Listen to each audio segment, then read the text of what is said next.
following presentation of the National Football League.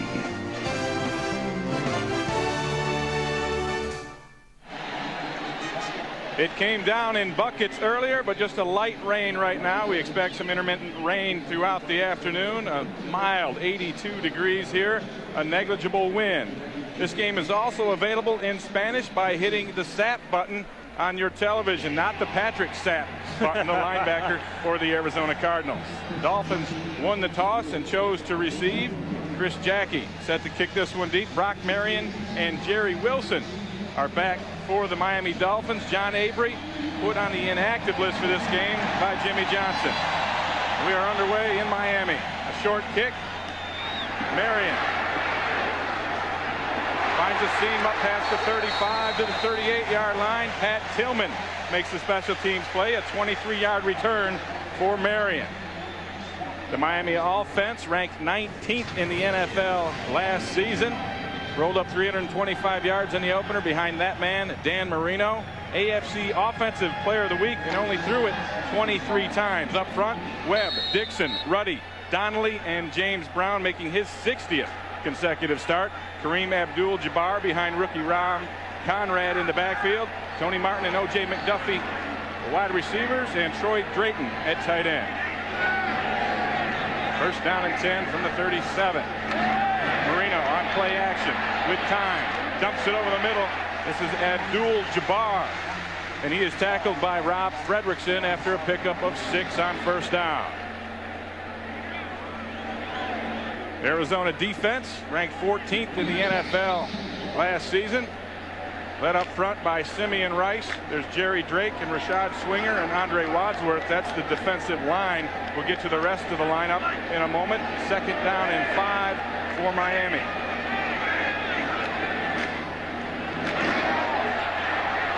Jabbar struggles for 3 yards off to the left side. Rob Fredrickson again with the tackle.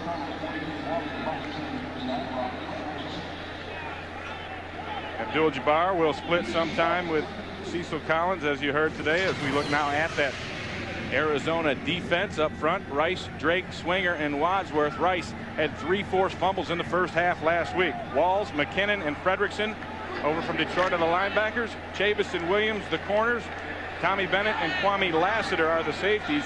Lassiter, 5 interceptions in his last 2 regular season games. Third down and 2.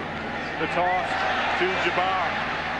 And he'll be stopped short of the first down. Fredrickson again in there with Aeneas Williams on the stop. Miami will punt after their first possession. And that's a nice play by Rob Fredrickson. And one thing that the Cardinals know they have to defend coming into this game is the run. And in the open, we talked about the amount of running backs that Jimmy Johnson has on this team. And that's the one area that he's wanted to get back to. Brent Bartholomew on to punt. Bartholomew, the only kicker or punter ever drafted by Jimmy Johnson, a 6th-round choice this past year. David Boston, a draft pick from Arizona, takes the punt up to the 23-yard line. Larry Izzo with that special teams tackle. A 38-yard kick, a 5-yard return, and the Cardinals come out on offense for the first time today, led by quarterback Jake the Snake Plummer. Had a poor first half last week and turned it around to pull the win out in Philly. Up front, Matt Joyce, Chris Dishman, Aaron Graham, Lester Holmes, and Anthony Clement, who is in for the injured James Dexter. The receivers, Moore and Sanders. Adrian Morrell behind Joel Makovica. In the backfield, Terry Hardy, second-year man playing tight end. The toss to Morrell. Zach Thomas. Let's meet the Dolphins defense, #1 in points allowed in the NFL last season. It's a good group up front. Jason Taylor, Daryl Gardner, Tim Bowens, and Rich Owens starting today for the injured Kenny Mixon. Jones, Thomas, and Rogers, you'll hear a lot about them this afternoon. They make a lot of plays. Madison and Buckley are the corners. Marion and Calvin Jackson man the safety spots. On second down, Plummer tries Morrell on the right side, and he'll get back to the original line of scrimmage. Robert Jones and Zach Thomas with the tackle. You look at Miami's defense, and if they remind you of Jimmy Johnson's Dallas Cowboy defenses, that's a reason for that, because they're exactly like they are. They're fast, they're quick, and they rely on speed to make plays. You saw Zach Thomas earlier making the first play, and the pursuit running to the ball is all over the field. Morrell and Michael Pittman in the backfield with 3 wide receivers. David Boston goes in motion. The flag is out as Plummer goes over the middle. Caught by Boston, stopped immediately by Marion, short of the first down, but we'll see what the penalty is. Our referee today is Bob McElwee. Ball start on the Cardinals. Illegal Jimmy formation. Johnson. 5 way off on the line of scrimmage. That penalty is declined. 4th down. So both defenses hold in their first series. Scott Player out to punt for the Arizona Cardinals. O.J. McDuffie. And the Dolphins had a problem back deep. Terrell Buckley ran out like the last minute. And now he'll block for McDuffie as McDuffie takes it up to the 42-yard line. Ronald McKinnon with a special teams tackle. 38-yard punt, 7-yard return. No score here in Miami. NFL Sunday is brought to you by Southwest Airlines, proud sponsor of the NFL and official airline of the Super Bowl. And the Miami Dolphins insert rookie Cecil Collins into the lineup for the first time. Met with him yesterday, Ron. He was an excitable guy. Yeah, he is. He's the kind of guy that Jimmy Johnson likes. All he wants is the football, and he believes he can make every play. 2 tight ends in the mix as well. On 1st and 10. And here is Cecil Collins. And escapes 1 man, but will lose 4 yards on the play. Simeon Rice eventually got him down, and that's not the kind of start I'm sure that Cecil Collins envisioned. No, nobody told Jerry Drake about Cecil Collins apparently, because Drake shot through the line and got penetration. But that's the kind of thing you have to do to this guy. And from the short amount of time he's played in preseason, he's shown great vision and the ability to make some long runs basically out of nothing. But the Cardinals know that the run is going to be the first thing they have to stop. They also know that they're a little light in the interior. Remember, they don't have Eric Swan in the game or Mark Smith in camp at all. 2nd and 17. Marino to Martin. First down to the 45 of the Cardinals. 20 on the pickup. Kwame Lassiter on defense. And Marino had plenty of time. Jimmy Johnson talked about protecting Dan as one of the things you have to do along with protecting the football. That protection was outstanding. And look at the room here that Corey Chambers is going to give Tony Martin. Tony Martin is the deep threat this team didn't have last year. And it's now also the deep threat that the Atlanta Falcons don't have anymore. And it's paying dividends. It paid last week. 1st and 10. Hunter Goodwin goes in motion and catches the pass. He'll gain just 1 yard as Zach Walls loses a helmet but makes a tackle. Zach Walls isn't the heaviest guy out in the field, going about 220 pounds. He's got the nice tattoo going on the left arm. I think he's trying to scare somebody. Yeah. Because when you're 220 playing in this league, you better bring everything you can. Walls an all Ivy League performer for 3 years at Dartmouth. And it is 2nd down and 9 for the Dolphins. 3 wide receivers in the set. Cecil Collins set behind Dan Marino. Collins on the toss. His favorite play. And you see why as he takes it up past the 40 to the 38-yard line. Tommy Bennett with the stop after a pickup of 6 yards. Cecil told us the other day that you give me the toss play, I'm going to get you 5 yards.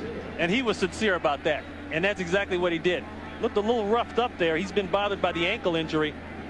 I don't know if he just rolled up on that dirt. That infield is still in. Baseball, of course, still going, and it's hard. So even with the water, it's hard. Collins comes out. J.J. Johnson, another rookie, in the backfield as Miami goes into a 4 wide receiver set. 3 of them bunched at the top. And Marino throwing into that bunch for a first down to Troy Drayton. His tight end, Pat Tillman, made the stop. But let's go to JB for an NFL update in the Fox Network Center. Ray and Ron, Brad Johnson picking up where he left off last week. 5 of 5 on this drive. Pump post down the middle to tight end Steven Alexander. That sets up a 1-yard TD run by Stephen Davis Skins on top by a touchdown. Back to Ray and Ron. Hey, a solid quarterback at DC. I'm sure everybody is thankful for that. Brad Johnson making a world of difference for the Redskins. 1st and 10, Dolphins here from the 30-yard line. Collins and Conrad in the I formation. That toss again. Collins tries it up inside. He'll gain 4 yards on 1st down. And Cecil Collins lasted until the 5th round in the draft. And the problem was he had some problems. He got kicked out of school and charged. He had tested positive for marijuana a couple of times. And Jimmy Johnson, though, thinks he can get this kid on the straight and narrow. Well, Jimmy's done that before, and a guy that's had problems off the field does not really give him problems. All he's concerned about is can the kid play, and he's seen this kid play, and he's excited about him. More excited about him than I've seen about anybody in a long time. 2nd and 7, Marino dumps over the middle to Conrad, the fullback, another rookie, and he is close to a 1st down. Fredrickson makes the play. Hey, the protection for Dan Marino is outstanding. You know, Dan Marino is not a guy who's going to give up a sack anyway. But when you look at the kind of time he's got to sit in this kind of rocking chair and wait and throw the football, he's going to kill him. Dave McGinnis, the Arizona Cardinals coordinator, he's got to make a decision. With all the talent out there trying to cover the wideouts and backs and 2 tight ends coming out of the backfield, you got to either drop or rush. He chose to drop that time. 3rd and a short 1. Collins bobbles the snap, jumps on it, and recovers it short of the 1st down. But Cecil Collins, who he said Coach Jimmy Johnson had him walking on eggshells, walked on some there. Well, he got down on John Avery for fumbling the ball during preseason. And one thing that Cecil told us yesterday is that I know I am not going to fumble that ball, because you don't want Jimmy's wrath on you after you fumble the football, and that's what he did. And you talk about getting in the doghouse. John Avery fumbled the ball 3 times out of the 4 total fumbles they had in preseason. He won't see the field today. Placed on the inactive list, dropped a pass against Denver Monday night. That was the last time he was in, as Olindo Madre connects with a 40-yard field goal, and the Miami Dolphins get on the scoreboard first. They lead Arizona 3-0.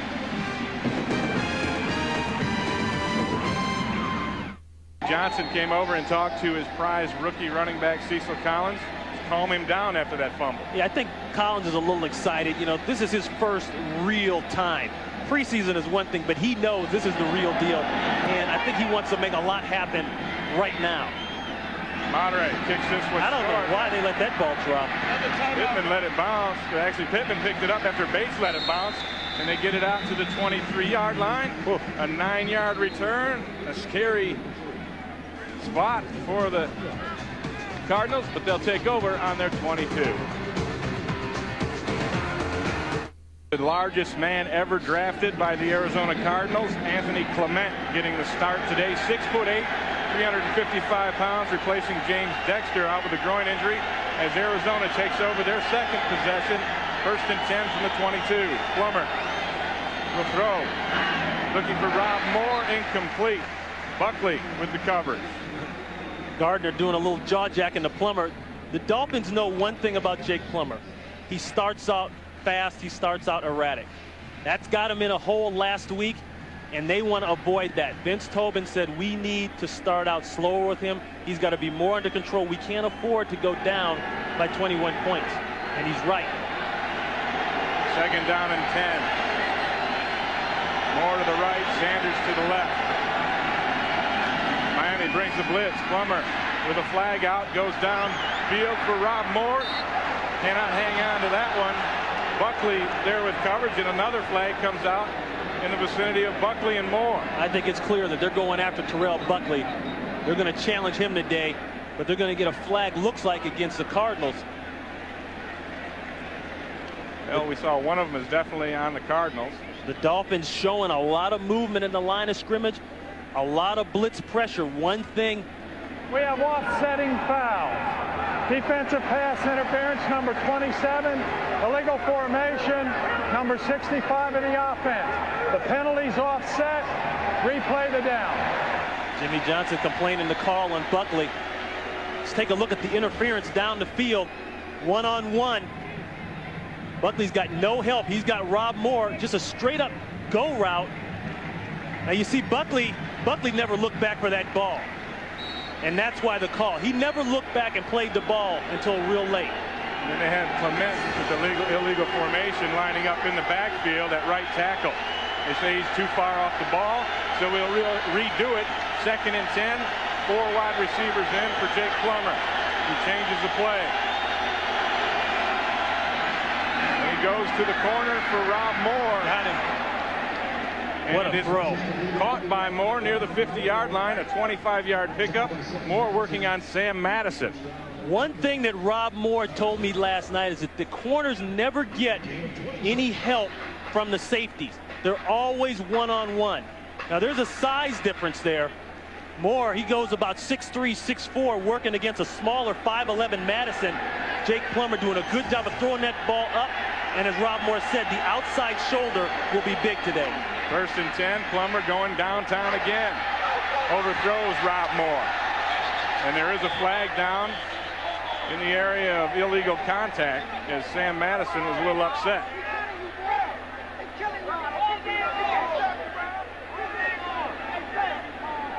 Moore did a stop and go. Defensive pass interference, number 29. Cutoff play. The cutoff. Defensive parents, 29. The cutoff play. Rob is going to do a stop right there and then take off up the field. Did you see the way Madison had that hand in front of him? He ran toward an angle to cut Moore off instead of going at the ball. Adrian Morrell out of the game. In for him is Michael Pittman at the tailback spot on 1st and 10. Pass. He's got a wide open Frank Sanders. Sanders with the catch down inside the 10-yard line. A little razzle-dazzle. A halfback pass from Pittman to Frank Sanders. Hey, I like the guts here by Vince Tobin and Mark Trestman, the offensive coordinator. A little something new. The toss to Pittman. Nobody sees Frank Sanders running up the field. Frank Sanders struggled last week, but what a catch. Not a bad toss by Pittman. 1st down and goal from the 8-yard line as the crowd gets into it. Fullback Makovica split out to the left side. Morrell takes the handoff, squirms his way to the 6-yard line. Zach Thomas getting off the bottom of the pile along with Daryl Gardner. You know, it's interesting. The Cardinals talk about starting slow and letting Plummer get into a groove and all that, but what do? They run 1 or 2 times and they come out chucking the football. They know what they are, and what they are is about number 16, and sooner or later number 16 has to make plays. 2nd and goal from just outside the 5. Plummer, play action. Goes in the end zone. Zach Thomas with the interception. Looking for Rob Moore and Thomas. Bad move by Plummer. He didn't have to make that throw. He could have threw that ball down at the ground, threw it away. He could have gone and run. He tries to fit it in between 2 white shirts. An impossible throw. Miami takes over at the 20. Little highlight action as the rain comes down just a little bit harder here in the 1st quarter. Miami, a huge turnover. Zach Thomas's 8th career interception. Marino, 1st and 10 from his 20. J.J. Johnson in the backfield. He'll take that handoff, and it is jammed up. A gain of maybe 1. Simeon Rice makes the tackle. Well, Plummer's throw looked like a highlight throw. Look at Zach Thomas right there. Now, this guy didn't have and doesn't have 8 career interceptions for nothing. He's very aware, very good in pass coverage. But Jake, he's outside the pocket. He can throw the ball anywhere and not get called for intentional grounding. He's got to be smarter there. That is a dumb play. He can't make that kind of play. And those are the kind of things that tell everyone that he's not there yet. And you got to remember, Jake Plummer hasn't had a whole lot of time. I mean, he's basically a young quarterback. Yeah, he's a young quarterback that has a knack for coming back. But those are the kind of things that he's got to get better at. Hunter Goodwin down on the field. They'll take him off. We'll take off. We'll be back in just a moment. It was Mark Dixon who was injured on the play, a right groin injury. Kevin Donnelly comes in at right guard. Gogan Moves over to left guard. Questionable return right now is the word on Mark Dixon. 2nd down and 9. J.J. Johnson is set behind Dan Marino.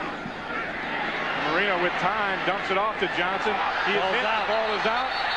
And they'll say it's incomplete as Ronald McKinnon brought some wood to the rookie. And Tobin might think about a challenge on this one. I saw him messing around with his button. Yeah, he said he put that button in the backside of his pants. Yeah. I can't tell from here if he's touching it or not, but he's got his hand around the backside. Once again, the time too much for Dan Marino. He's got time to look right, left, and then come back right. Now, what has to happen is the back has to demonstrate possession. Clearly come down with 2 feet and show that he's possessed the ball. And they have stopped the action on the field, and it's possibly a challenge coming from Vince Tobin and the Arizona Cardinals. It looked to me right after it happened that Vince Tobin was trying to push his button. Now, he said he moved that pack around to the back because when you had it in front, if you bent over, sometimes you would get an accidental or inadvertent buzz of which the referees weren't going for. You can see him talking to his coaches up in the box. And the officials are conferring down the middle of the field. And we haven't had an official announcement that it would be a replayable situation. And they're wondering if the whistle had blown, which would not allow you to replay the situation. Remember, the receiver has to demonstrate possession. Come down 2 feet on the ground, show the ball is possessed.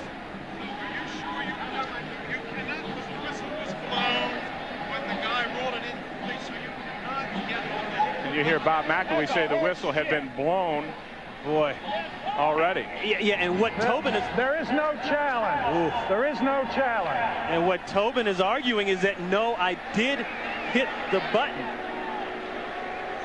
Yeah, what they're saying is that the whistle was blown before the fumble, and so it's not reviewable. And this is the same thing that happened to Miami against Denver on Monday night. Dan Marino with time dumps it off to Johnson.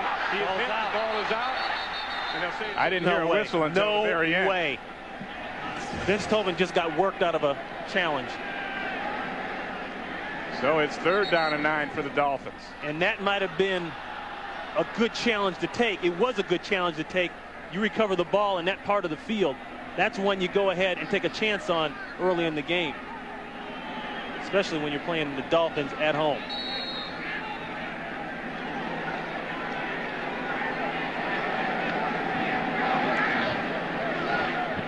Third down and 9. Yatil Green into the game at wide receiver as Marino points out traffic.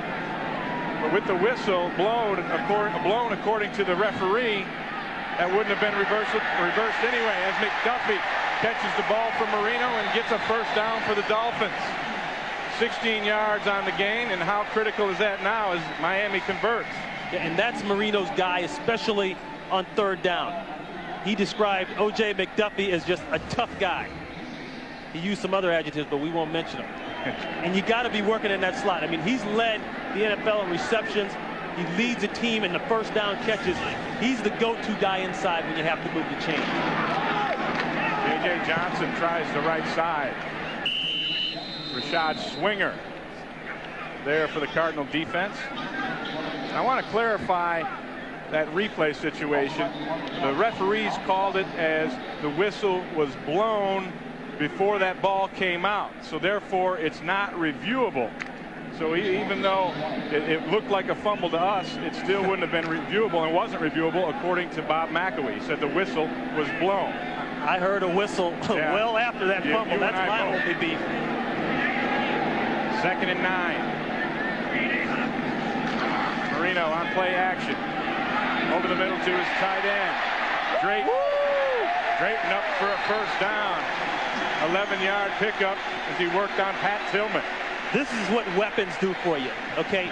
You've seen the throw to 2 different wide receivers. Now the running backs, now the tight end. Troy Drayton, the guy coming in from the Rams a couple years ago. They didn't want to take a chance on him. They said he wasn't effective. Well, ask Pat Tillman if he's effective.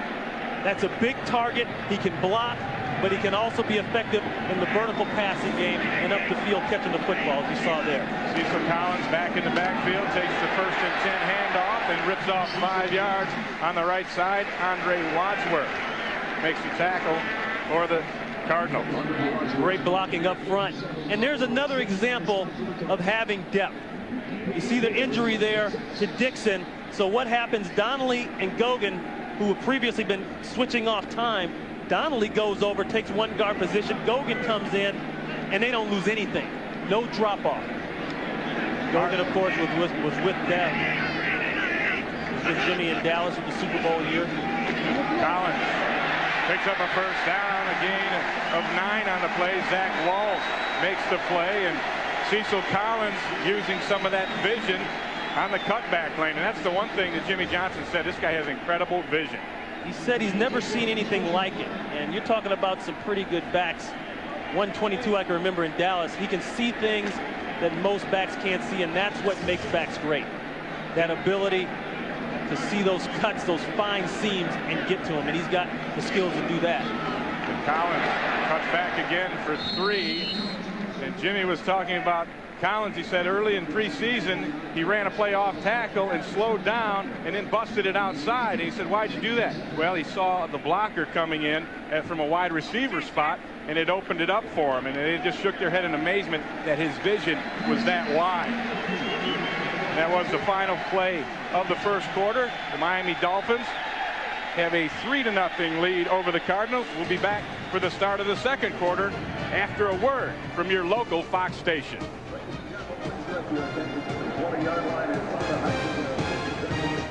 Dolphins getting ready for the 9th play of this drive. Cecil Collins, the rookie, with 7 carries and 18 yards in his 1st quarter of NFL action. And Dan Marino is spreading it out. 5 different receivers as Miami is controlling this game here in the 1st half. 2nd and 7 from the Arizona 34. Marino to his fullback Conrad.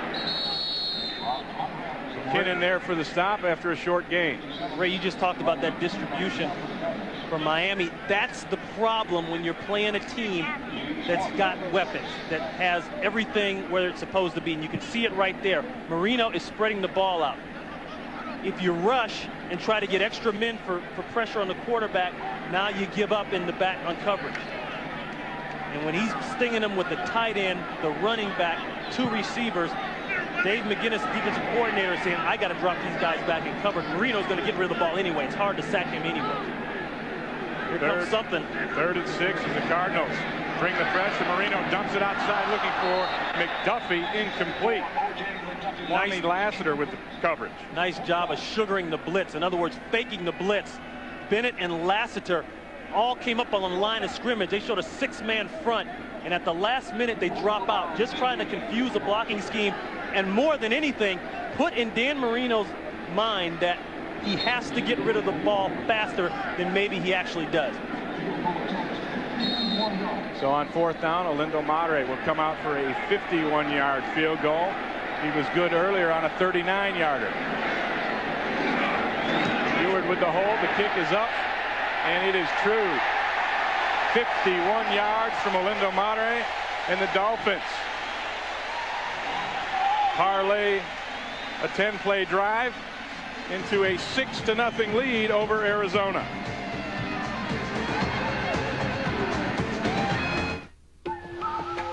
And Olindo Madre will kick this one off. A squibber. Bobbled by Pittman, and Bates will down it into the end zone. Olindo Madre's 51-yard field goal, a career long, staking Miami to a 6-0 lead. And the big break on that drive, Ron, was the replay that wasn't replayable because of the whistle. That's right, and the officials say that the whistle actually blew before the ball even came out. Now, we played that play back. I got wax out of my ears. I clean them every morning. I didn't hear a whistle. I don't know if you did. I heard it after the ball was out. Right, after it was recovered by the Cardinals, then we heard the whistle. So nonetheless, an incomplete pass, and Miami goes up 6-0 as Jake Plummer who moved the ball in his last drive until the interception. Hands it off to Morrell on first down. Adrian Morrell will pick up 11 on first down before Brock Marion could track him down. Morrell doing a nice job of fighting through that right side. You know, watching Morrell work behind the fullback, I don't know that that's good for him. And this time, he wasn't directly behind Makovicka, even though Makovicka ends up in front of him. It looked as though Makovicka had been having some problems deciding who to block. That time, clear sailing and a nice run by Morrell. Michael Pittman in the backfield as Plummer throws it out to Frank Sanders. Sanders gains 9 on the play. Sam Madison with the tackle. And let's go out to the Fox Network Center for an NFL update with JB. Ray and Ron, take a look at Charlie Batch. Blitz. Quick pass to Johnny Morton. Morton, 45 yards to pay dirt. Guess what? Lions on top by the score of 7-3. Back to Ray and Ron. And those Lions are surprising a lot of people with that young quarterback, Charlie Batch. Some interesting points made. Maybe they are a more complete team now without Barry Sanders. It's hard to believe. Pittman bottled up and then keeps it alive and ends up getting close to the first down on a cross-country run. Buckley and Rogers make the tackle. Pittman ran about 50 yards on that play just to get back into the to get back into the midfield. And they're going to move the chains. It is a first down. One thing you can't do against this defense, it's very difficult, is to try to run sideline to sideline. When you got guys like Jason Taylor at defensive ends that weigh 248, if they can do anything else, they can run. Michael Pittman stays in the backfield and takes the handoff. Tries the middle for maybe one. Sam Madison, one of the guys getting off that pile.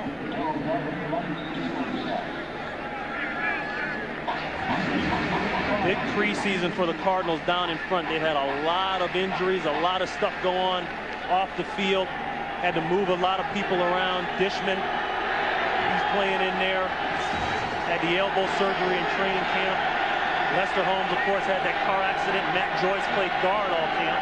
He's a tackle. 2nd and 7, and Pittman drops the pass from Plummer.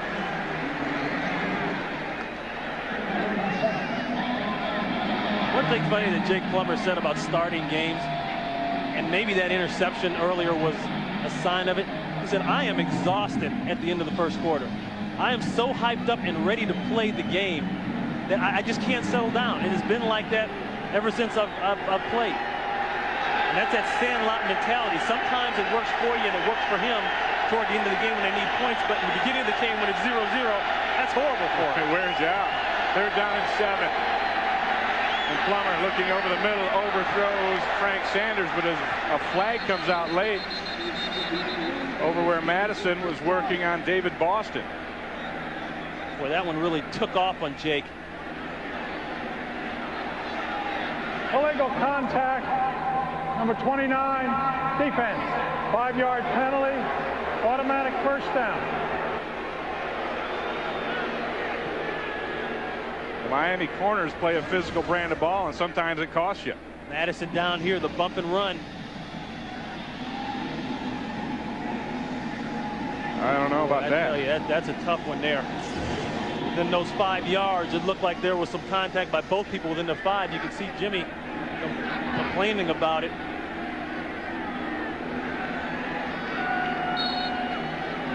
Rob Moore was talking about going against Denver. Actually, Madison going against Denver last week and shutting down Smith. He was going to try and be physical and get off the ball. 1st and 10 with Boston in motion. And he'll take it on the reverse and gain just a yard or two before Antoine Simpson and Derek Rogers make the tackle. Hey, that's a nice play by Brock Marion coming up and making the stab. They're coming around with that reverse, and he had 2 big red shirts in front of him. He had to make a decision. He nice through there and makes a great play. Marion, another guy coming over from Jimmy Johnson's Dallas days. Morrell and Makovicka in the backfield on 2nd and 8. There's a flag down. Looks like Miami was offsides as an incomplete pass intended for Makovicka. Looks like Trace Armstrong got an early start. And maybe Bowens as well. Number 95, defense. 5 yards. Repeat the down. Second. And it is on Tim Bowens. Tim Bowens, and that's Jason Taylor, Dolphins star defensive end. He's down. It's funny, you talked to Taylor the other day and asked him about being manhandled at 245, 6'6", 245, which is almost unheard of for a defensive end. Even though they are lighter these days, that's awful light. Yeah, he got a little upset about me using the word manhandle. He got a little twisted up.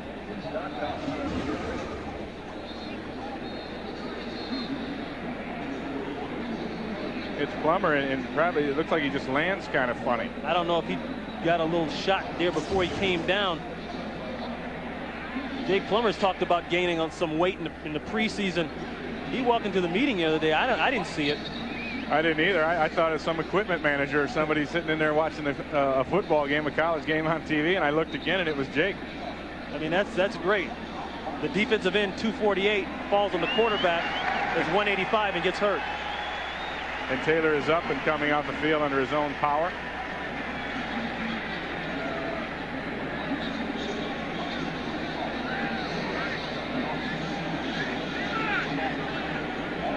And when Jason Taylor goes out of the game, what the Dolphins lose is a speed rusher. And that's basically what he is. And that gives a lot of problems to offenses, especially in schemes where you have to have your quarterback's back turned to that side. And being a right-handed quarterback, Jake's back is turned almost the whole time. Lorenzo Bromell, second-year man, comes in for the injured Jason Taylor. And it is 2nd down and 3 for the Cardinals. Adrian Morrell behind Plummer in a one-back set. 2nd and 3. These are waist downs. These are the downs they like to go up top and take a chance sometimes. Not here. No chances taken as Morrell is corralled by Derek Rogers. Once again, the speed of this defense. Rogers played it with Plummer at Arizona State. Both of them played on that 96 Rose Bowl team. There he is right here. And you see the linebackers, they're just lining up in a stack position. And they're not worried about walking out trying to cover a tight end or a wide receiver. They're staying in there and handling that run first. 3rd down and 4 as Jason Taylor's back in the lineup. And he hits Plummer as he lets it go, but there is a flag down on the play as well. Jake will be lucky if he gets away without an intentional grounding on that one as well. He was in the pocket, and he just threw that ball down. Yeah, Jason Taylor draped all over him. And the preliminary signal is offside. Offside. 93, defense lined up in the neutral zone. Trace Armstrong. 5-yard penalty. 4th penalty for 33 yards on the Miami Dolphins. Trace Armstrong can't be in the neutral zone, which cuts across the tips of the football. It's hard to tell from that angle if he was there. But that line judge looking right down the line of scrimmage, he can see it. Boy, a lot of penalties for the Miami Dolphins. They're very unusual for a Jimmy Johnson team. And costly penalties as it gives Arizona a 1st down from the 39. And Plummer tries to force it in, and Zach Thomas almost had another interception. And one thing that Zach Thomas told us the other day is the advantage of being 5'11" as a linebacker. I don't think people see me that much.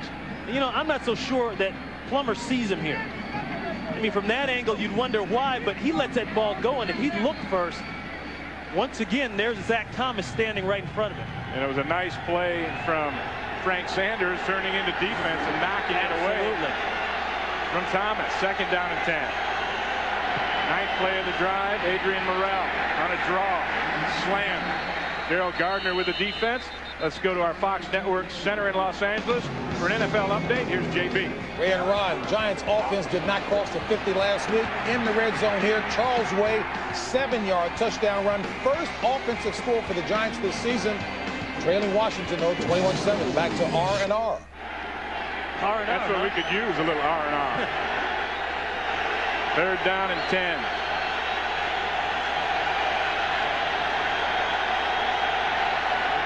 Plummer with time throws it to the corner for Sanders. What a catch! One-handed catch from Frank Sanders. 12 yards on the pickup and a first down. I wondered why Frank Sanders has been so quiet. Last week he had a couple drops and he's been bothered by an ankle, but he's over here on the right side. He's going to run the corner route. He's just going to work to the sideline. Watch this catch. Wow. That's money there. Hey, when you play the Cardinals, you got to do one thing, and that's match up. Rob Moore, Frank Sanders, the rookie David Boston, they've got some people on the perimeter that can sting you, and that's a good example of it right there. First down and 10, 11th play of the drive. Plummer gets it batted away. A blitzing linebacker, Robert Jones, knocked it away, but there is a flag. Boy, Jason Taylor better cool his jets. And it's offsides against Miami again. He jumped in. Offside, number 52, defense. 5 yards, repeat the down, first down. That's Robert Jones. Yeah, he's coming in. He tried to get a little jump start on that blitz. Ray, you know what that's like. You guys get a little anxious and forget there's a neutral zone there. Yeah, when your number's called as a blitzing linebacker, when it's time to go, you're ready to go.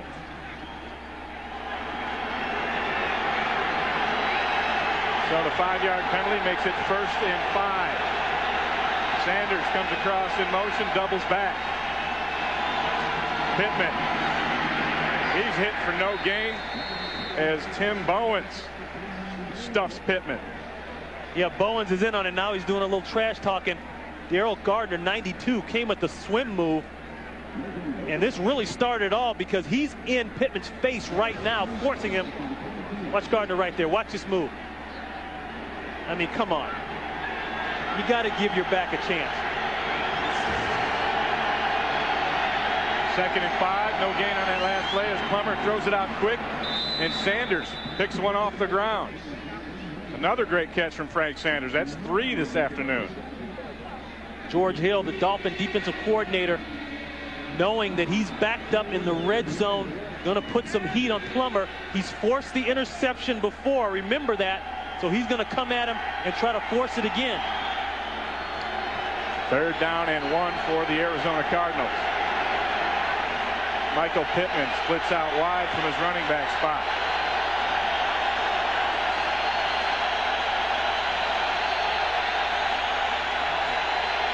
And the Dolphins bring the house. Oh, and he had it. Jake Plummer had Frank Sanders wide open, and I guess he expected Sanders to make another circus catch. Yeah, he did, and you see he's kind of getting on him there. I don't know if I agree with all that, but he had time to make the throw. Zach Thomas comes. They brought the linebackers. There's Thomas. I don't know. I've seen Frank make that catch also. I think Jake expected Frank to break that route outside a little bit more and get away from where the coverage would come in. That was his beat. As Chris Jackie comes on to attempt a 36-yard field goal.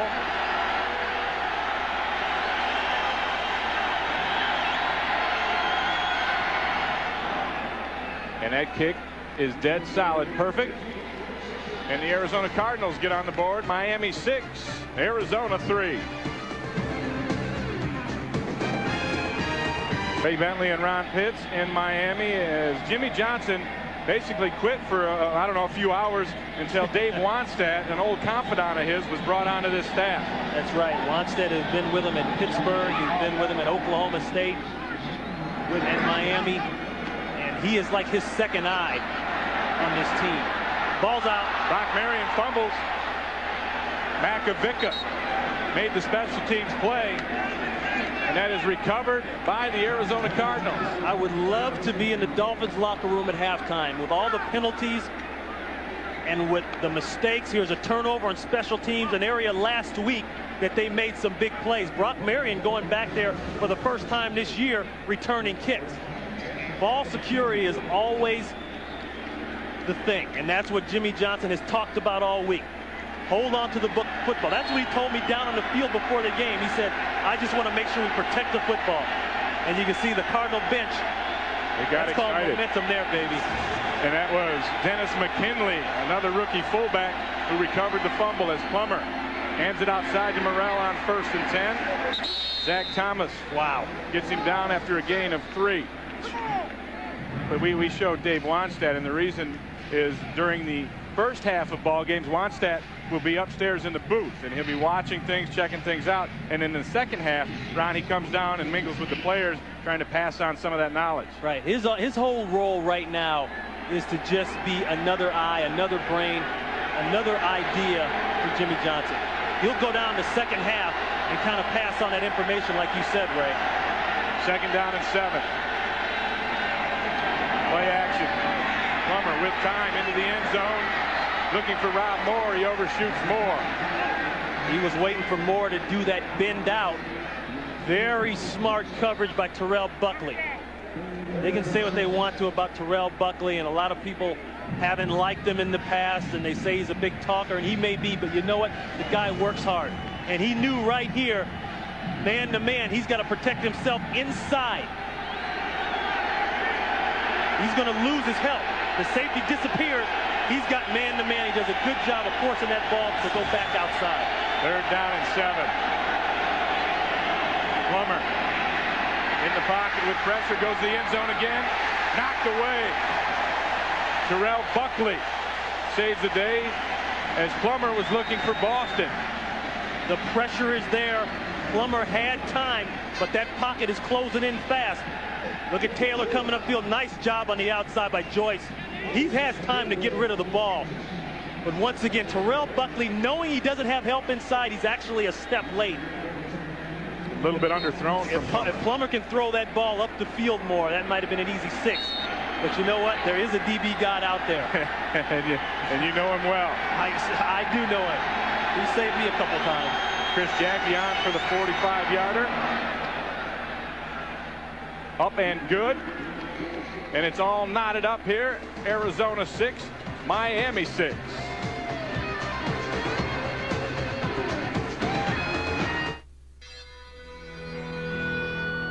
There is a place on the internet, a virtual city built by SAP out of the bomb on each other at Lambeau Field. But first, the Fox doubleheader weekend kicks off with the pregame show at noon, 9 a.m. Pacific. And Brock Marion, who fumbled the last kickoff return, takes this one, tries to get it outside, goes up to the 25-yard line before Tom Knight makes a special teams play, a 13-yard return, and Miami takes over on their own 25. We're tied at 6.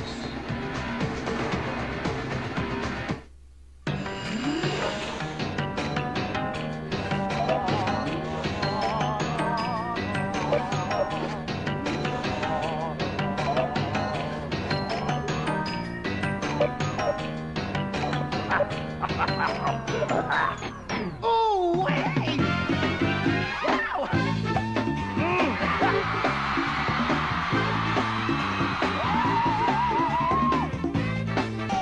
Gonna get it on! Just say no to baked goods. I can see my own mouth. That 70s Show moves to Tuesdays. Season premiere September 28th on Fox. Jimmy Johnson talked to us about not having the mistakes and being disciplined well. This is not an example of what he wants to try to do. The turnovers, that's been one thing, but the penalties, I see, are the thing that's killing him. Very, very unusual for one of his teams. All 5 of those penalties have given Arizona first downs. As Dan Marino brings them out, 1st and 10 from the 25. Marino 7 of 9 for 67 on the afternoon, and he'll go again. And this is intercepted. That is Rob Fredrickson taking it into the end zone. Touchdown, Arizona. 34-yard interception and return for Fredrickson. It's funny, before the game, talking to Jimmy Johnson, he said one thing. This is a dangerous game. And it's a dangerous game because this is a team we don't see very often. We don't know a lot about these guys. Well, I'll tell you what, they went to the playoffs last year just like the Dolphins did. And they got a comeback quarterback, and they're starting to get used to winning, and they believe now. Right now, Dan trying to explain what happened on the play. Not only a good job of catching the ball, because I know you linebackers sometimes can get club-handed. Stone hands. But a better job of taking it to the house. Yeah, Fredrickson, a 6-year veteran out of Michigan State, picked up from Detroit in the offseason. Comes up with his first career interception return for a touchdown, and Chris Jackie adds the exclamation point. And Arizona goes up over Miami 13-6. Fredrickson is right there, 59. Boy, Fredrickson does a good job of keeping his eyes on the quarterback and then turning around and making the play. You know, Dan Marino thought that Fredrickson was going to suck up on that little out route by the fullback, but he did the right thing and he stayed back. And those are the kind of plays that keep you in games. Those are the kind of plays that win games. Scoring on defense. Dave McGinnis, the defensive coordinator, he told us last night, he said, you know what else we got to do outside of playing sound, disciplined football and putting some pressure on Marino and stopping the run? We got to score on defense. And he has here with 5:20 left in the first half. First career interception against the Cardinals. I guess it's bound to happen sooner or later. And everybody's talked about the letdown. Would there be a letdown? Last year, when the Dolphins played Denver, they beat them. They turned around the next week and lost to the Atlanta Falcons. Everybody's worried about that same kind of letdown this year. Jackie kicks it down to the 12-yard line where Marion takes it up the sideline.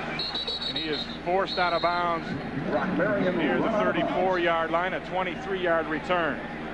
Pat Tillman made the play on that kickoff. Pat Tillman, you know, he was a starting strong safety, got beat out by Tommy Bennett. So what do you do when you're not starting? You got a lot of energy. And you run down and try to knock somebody's head off. And that's a perfect job for Pat Tillman because he's a little bit free of spirit. You notice the hair. Yeah, he lost the hair. Yeah, he just walked in one day and said, I felt like cutting it. 1st and 10 for the Dolphins. Abdul-Jabbar back in the backfield behind Conrad, and he'll take it, try the middle, where he'll find 2 or 3 yards before Fredrickson and Tommy Bennett combine for the stop. Excuse me, Ray, the game changes a lot now for the Dolphins and a lot for the Cardinals. Whatever reservations the Cardinals had about coming in here playing a team that just beat the defending Super Bowl champions is pretty much out the window now. And for Miami, Jimmy Johnson's scheme of staying with the run and pounding it, he's not out of it by any means, and he's staying in the game plan, but he's got to start thinking of putting the ball in the air a little bit more. 2nd down and 7. Marino pressured. Dumps it off to Jabbar. Probably a loss of 1 as Ronald McKinnon was there with the immediate coverage, but Marino ended up on his back in the dirt. Pressure. It's hard. The hardest thing, Ray, when we played was what? Sacking Dan Marino. Never got to him. If you can touch him, you did a good job. That may be as close as anybody's ever got. But the bottom line is they force a bad throw, and by the time Jabbar gets a hold of the football, McKinnon's there to make the stop. Big 3rd down. Marino sacked just 23 times last year and not at all in the opener. As it is 3rd and 8, Miami 2 of 5 on 3rd down. The blitz comes, Marino steps up, but it's batted away.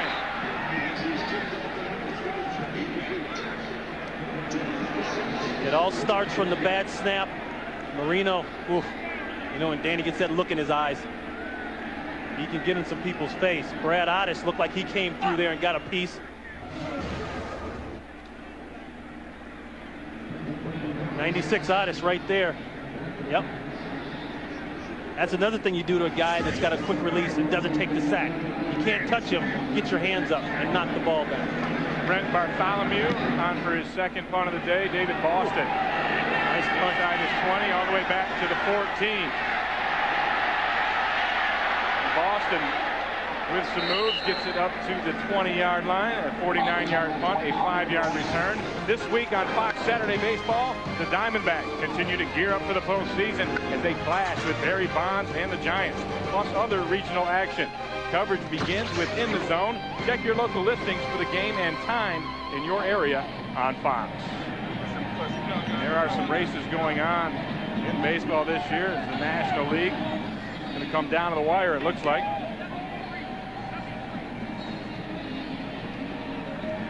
Mets have closed with just 1 game behind Atlanta in the East. Cincinnati in it, and in the wild card between the Mets and Cincinnati, a battle as well right now. 1st down and 10 for Jake Plummer as he sends Morrell in motion. Blitz. Out with a quick overthrow, Frank Sanders, as Zach Thomas came with the pressure. You know, the whole thing of blitzing is not necessarily the fact that you're coming, but when you're coming and how you come. You know, the mistake most guys make is they walk up tight, and they walk up too early. Zach Thomas held it, he's right here. And now he goes. And you can see they blew the scheme. They blew the pickup. Pittman's got to pick between one of those guys. Either way, he's going to be wrong. Second down and 10. Morrell finds 4 yards up the middle.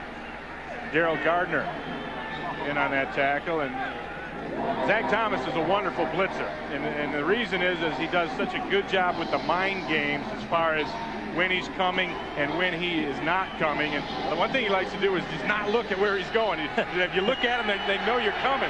So a lot of times he'll give you the look off. Yeah, and another thing too, like I said, he's 5'11". A lot of times he can't even be seen. On third, Plummer hits Frank Sanders, but it's short of the first down. Terrell Buckley, along with Patrick Surtain, will force the Cardinals to bring on the punt team.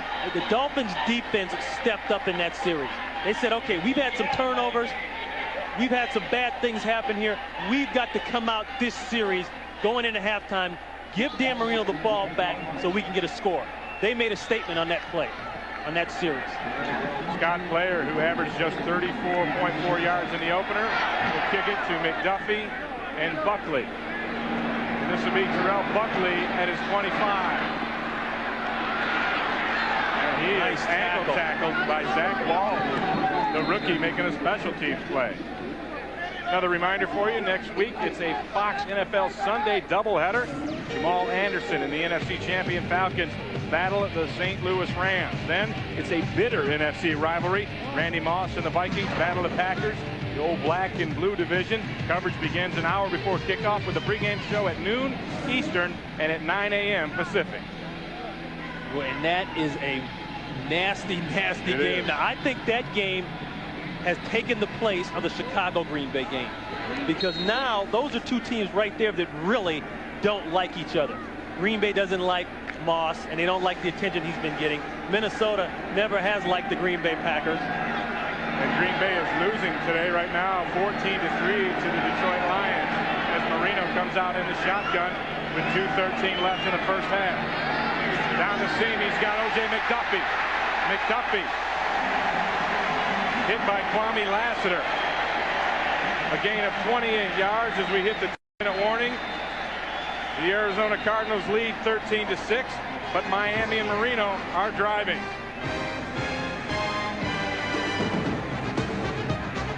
McDuffie coming right up the seam. This is the old 4 vertical. This is what Dan Marino has done best all his life, because he can throw that ball in a seam like no other quarterback.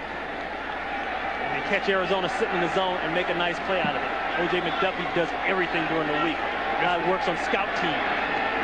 With injuries, no less, as he is one of the team leaders, at least as said by Jimmy Johnson. And Marino hands it to Cecil Collins. Collins rips off 6 yards on first down. Pat Tillman makes a tackle as the clock winds down to 1:48 left here in the first half. Miami with all 3 of their timeouts remaining.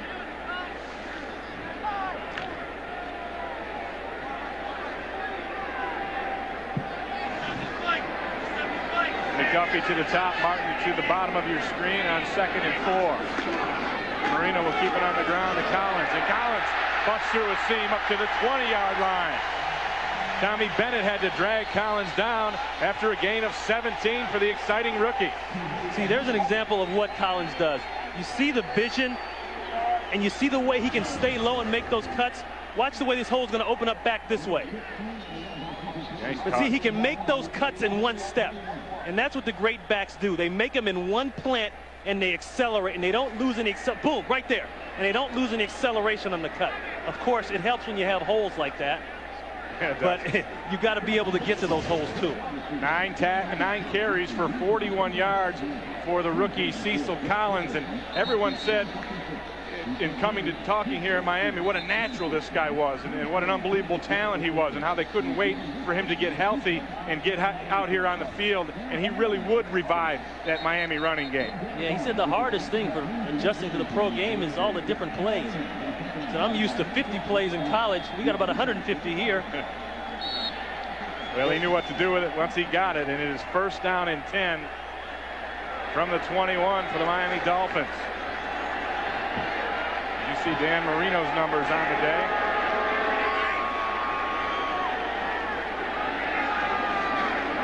Marino looks quick and throws the out to O.J. McDuffie, and it's incomplete.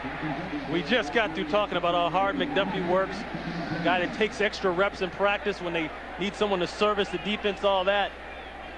But sometimes the best can go off the air. He went off the air on that one. Well, you know what? It wasn't going to be a 1st down. I mean, if you can't get a 1st down, McDuffie, why catch it? I don't know if that's what he was thinking. I agree with you.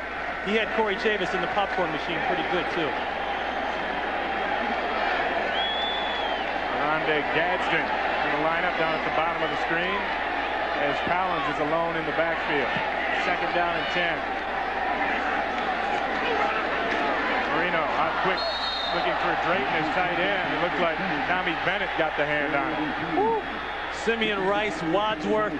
Dan Marino may not be getting sacked, but he's definitely feeling the pressure. And Collins has got a little stinger or something going on. He had that in the first series of the game, and that's still bothering him.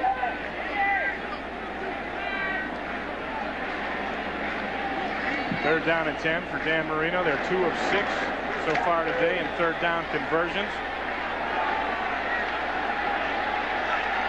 As J.J. Johnson and Rob Conrad are in the backfield for Marino in the shotgun.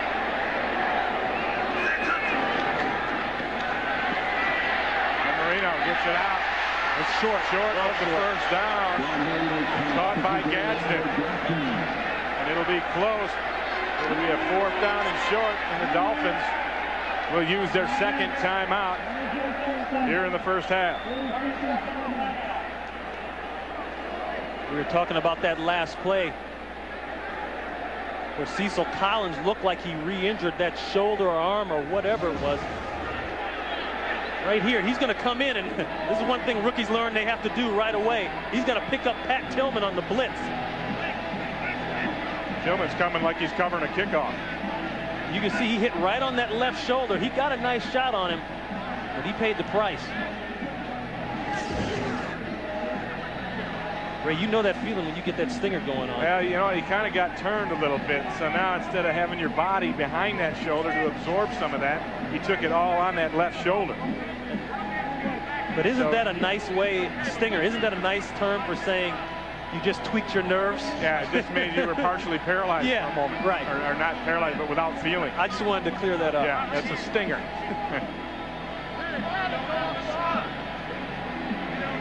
It's going to be 4th and probably less than a yard as the officiating crew is.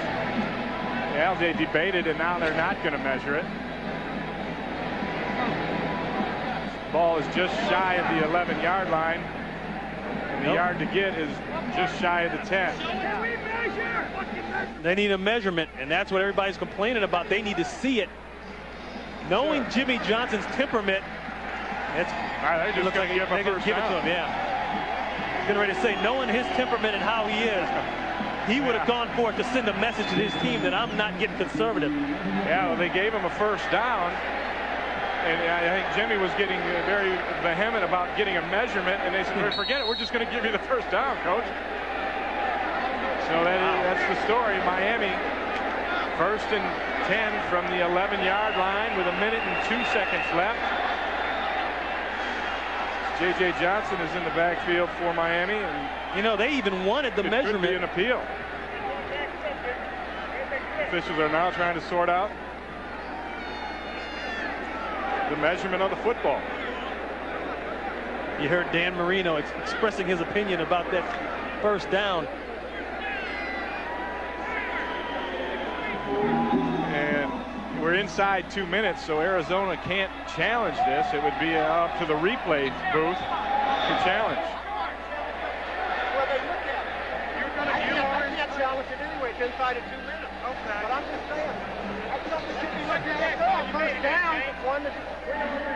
We are reviewing the ruling on the field with regard to whether a first down was made. Like you were saying, Ray, they have to go. Yeah, but you know, they moved the change before ever measuring this thing, and now you can't go back except to the replay. And he had to get to the 11-yard line for that first down, and they marked it just outside the 11. There's the 11-yard line right there. That's where he's got to get. Now, they could have ruled his forward progress after being thrown back by the tackler. And remember, this is not coming from the coach's challenge. This is from the booth inside 2 minutes. And it sure doesn't look like he is on the 11 there, just outside. And the ball is marked just shy of that 11. From this angle, he looks like he's short. The referee's under the hoodie here. He'll have about 90 seconds. Vince Tobin explaining, hey, I can't challenge it anyway. You know, I find 2 minutes. amazing, though, is that they never measured it. I mean, Miami had taken a timeout. What's it going to hurt to come out and measure that thing? Everyone was screaming for a measurement on the Miami sideline because they wanted that first down. They thought they had it, and then it was just given to them without the measurement. Yeah, the sticks never even came out.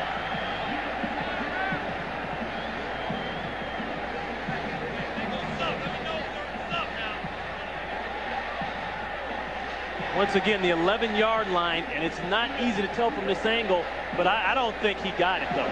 Even with forward progress and all that, I don't see it. Well, he caught the ball near the top of the numbers. Right. Which is, like I said, that's why I say from that angle, you know. After reviewing the play,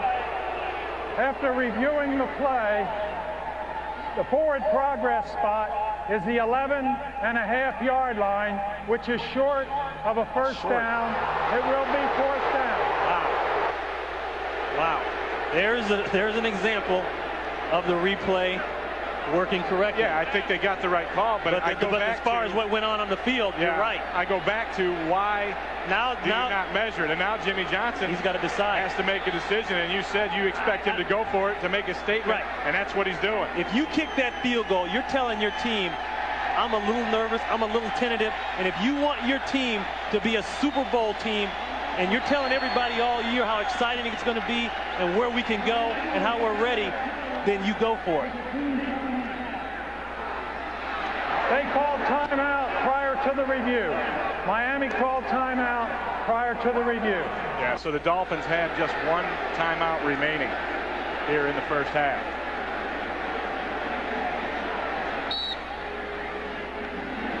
So on 4th and inches, with Rob Conrad and J.J. Johnson in the backfield, Dan Marino under center. This is Conrad, the fullback, and he'll get the first down. You know, the old premise there is, look, if we're not good enough to get an inch, then we're not good enough to be playing football here today. Yeah, and now Miami has to worry about the clock as it continues to wind down, and they send. You're right.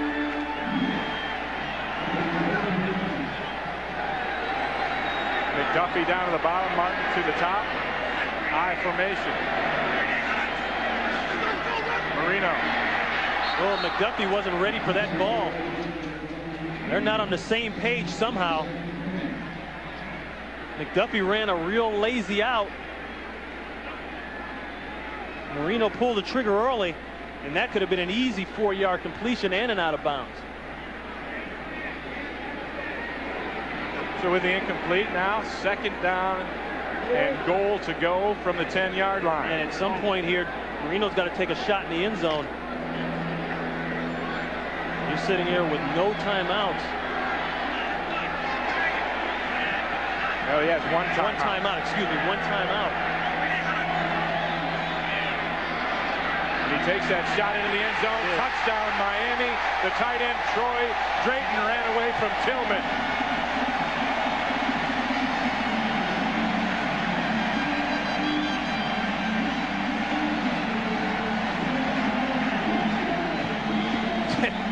Marino's still working on the official. I think he's claiming Drayton was held, but it doesn't matter. He got the 6 points.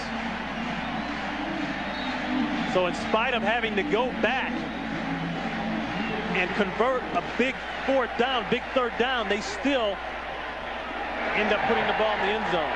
And the extra point is good.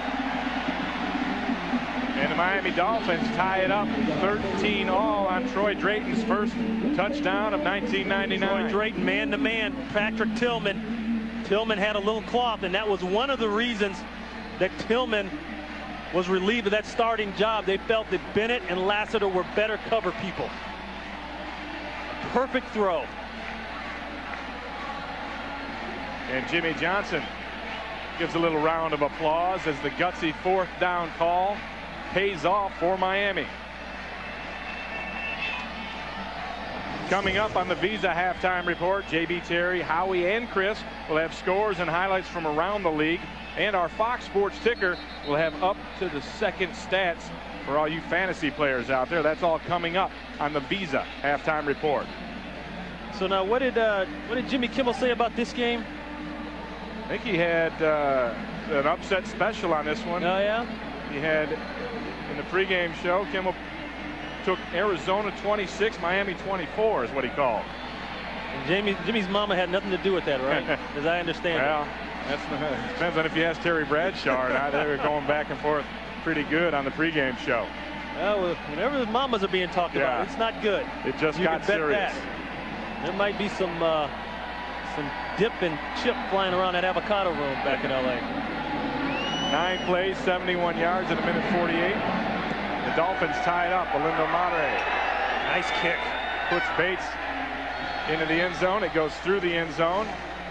And Arizona will take it with 25 seconds left and 3 timeouts in their belt. First and 10 from the 20. Now here's the dilemma for Vince Tobin. You're sitting here, you got 25 seconds left, and you've got all 3 timeouts.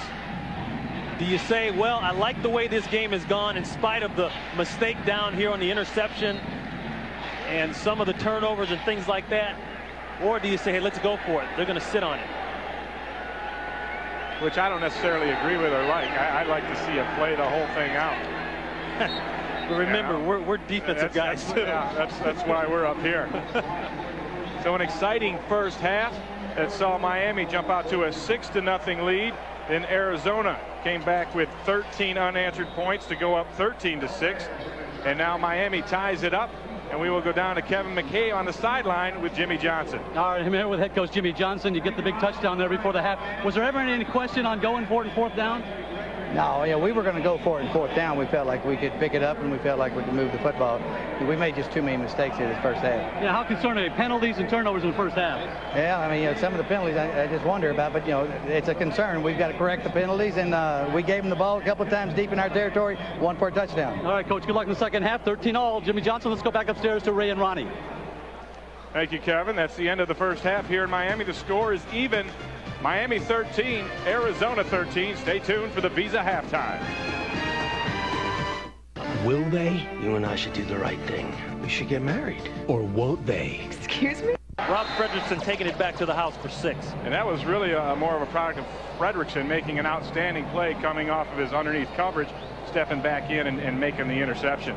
Cecil Collins, one of the big stories in today's game, 9 carries and 40 yards, but left the game in that second quarter with a shoulder banged up trying to pick up a Pat Tillman blitz.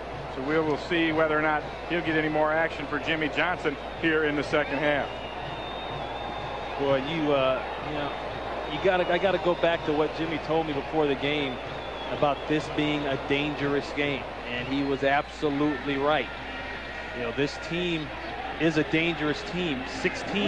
Number 16 makes them very dangerous. And Jimmy was also very upset about the penalties and the turnovers that this team had. I'm sure he had something to say to hopefully remedy that for the Dolphins at halftime as Olindo Madre kicks off to start the second half. Mario Bates at his 4-yard line. Bates hits the seam up to the 32 where Larry Izzo makes a special teams play. And that's the one area that's been a huge miscue for the Dolphins, the special teams area. Jackie's hit some nice field goals, but the drop kickoff or the fumble kickoff by Brock Marion, coming out there for the first time this year, doing double duty, starting at the safety position and returning kicks. I wondered about that one a little bit. But there's never any excuse for putting the ball on the ground. Frank Sanders, who had the drops a little bit last week, dropped 4 balls. No drops in the first half, 5 catches. First down and 10. Morrell wide open on the right side, past the 40 to the 45-yard line, but there is a flag down as Morrell rips off 15 on first down. Looks like it's against the Dolphins. Defense, nose tackle, lined up in the neutral zone. They'll decline that penalty. First down.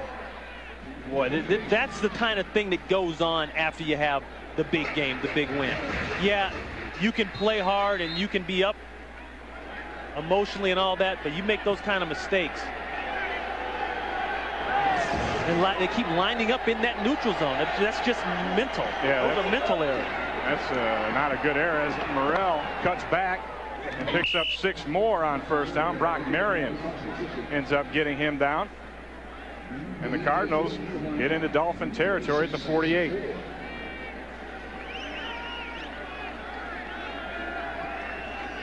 And Jake Plummer has his team on the move again. 2 nice running plays to start out the second half, and they spread them out with 4 wide receivers.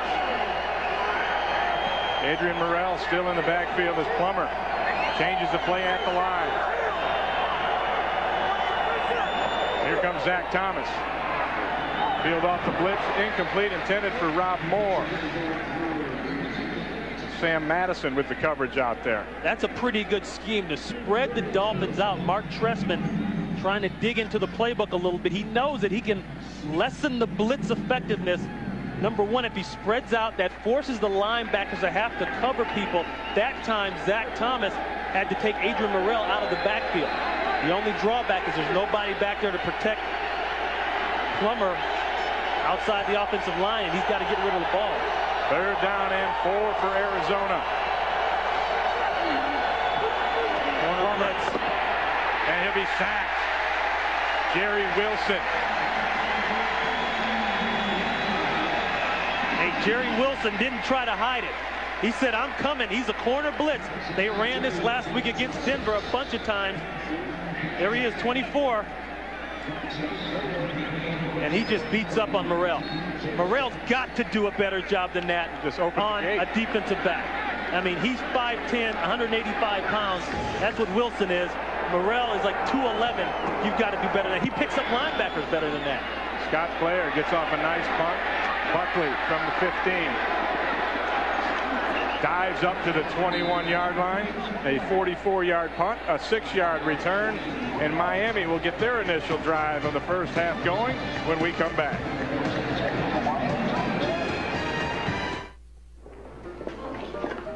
Sunday is brought to you by Ford Outfitters. No boundaries.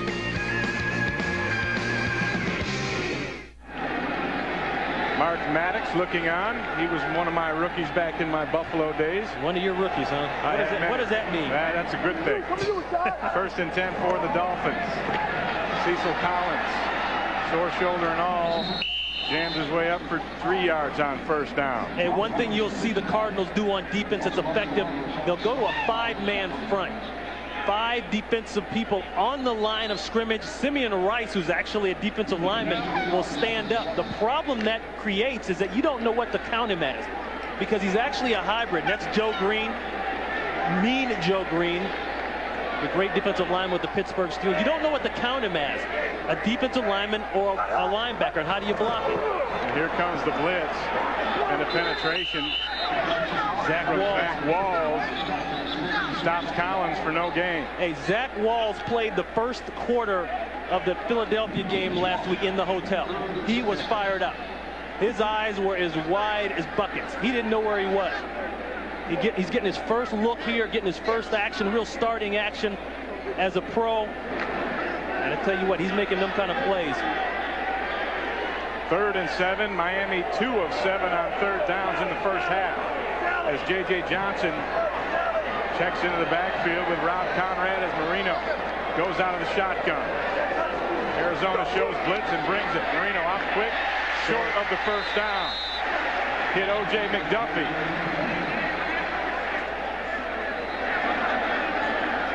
Well, here we go with the drama with the spot again. Yeah. Oh, you say short. I tell you, from this angle, you can't always tell.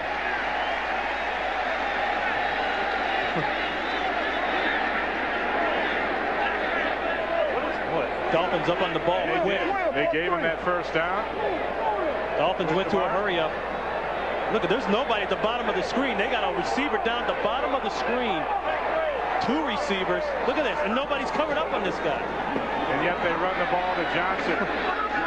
He'll gain 2 on first. There's some confusion there. Dan Marino has been yelling at the officials a lot this game. And that time it looked as though like they didn't know exactly where they were at or what they wanted to run. 2 receivers end up outside the numbers. One of them wasn't even covered. And Dan must not have seen it, because when you get that, you go out there. But here's the first down play. There's the marker right up there.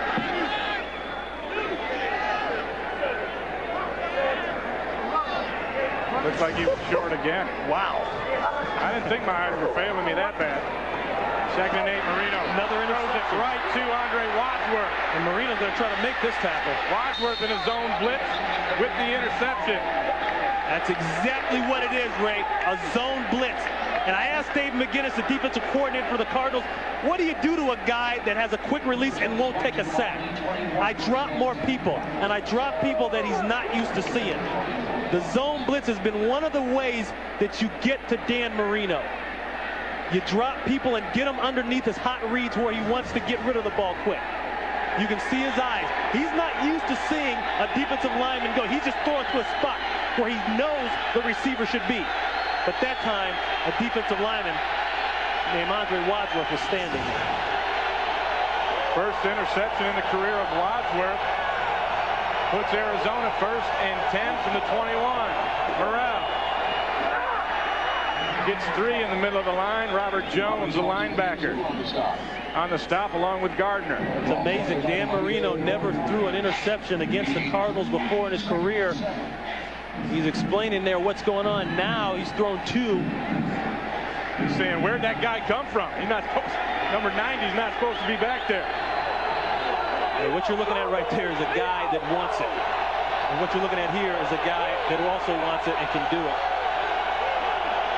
2 tight ends on 2nd down and 7. Adrian Morrell stopped in his tracks. Jason Taylor. You know what I liked is the way the Dolphins defense came on the field, and what did they do? They immediately got their hands up like Taylor's doing right now. They didn't spit on the ground and kick dirt. They said, this is a chance for us to make a play. Jason Taylor crashes down inside, comes out, makes a play using that speed and quickness. They realize this is a chance, this is an opportunity, this is a time when the team needs them to step up. 3rd down and 10. The blitz comes again. Plummer throws the screen, trying to get to Pittman. Boy, if he'd have caught that, he could have walked into the end zone. Another look at what the blitz could do to you. Sean Wooden coming up from the safety spot. George Hill, the defensive coordinator, is using his defensive backs in the blitz scheme. There he is. There's Wooden, 22. Along with Jerry Wilson, 2 defensive backs in the game. Plummer's got to make that throw. Yeah. All he's got to do is just lob it over. Chris Jackie, 6 for 6 on the year on field goals. 2 this afternoon. Tries from 38. And he remains perfect. And the Miami turnover turns into 3 more points for Arizona. And they now lead the Miami Dolphins 16-13. Dan Marino will gather the troops, and the Miami offense will go at it again.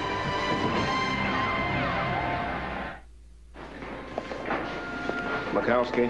Arizona Cardinals take a 16-13 lead over the Miami Dolphins. Dave Wannstedt, as we told you, down on the sidelines for the 2nd half. Brock Marion with the return and room up the middle. Marion past the 30. Breaks it out. gets into Cardinal territory before he is run out of bounds. They'll mark it at the 42-yard line. A 49-yard return for Marion. Chris Jackie, the kicker, had to force him out of bounds. There is Miami in good field position when we come back. Good return is to set yourself up so you have running lanes. I want you to watch the way Brock Marion sets us up. He starts off to the right. By doing that, he creates a lane here and a lane there. And he gives the Dolphins a big play, a play that they needed from the special teams, and I think he makes up for that fumble.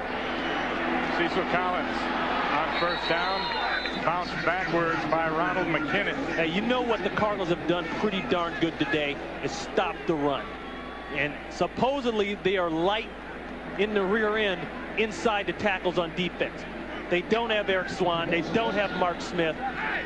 But Rashad Swinger, Jerry Drake, they've had some good penetration, and they've had some gaps filled by guys like Ron McKinnon and some good plays, and they've stopped the run so far. Just 56 yards on 20 carries for Miami on the running game as Marino hands it to Collins out of the shotgun. A gain of 1. And right now we'll go to JB in the Fox Network Center for an NFL update. Ray and Ron, take a look at this trips right tight formation by the Skins. Brad Johnson finding Michael Westbrook on a crossing pattern.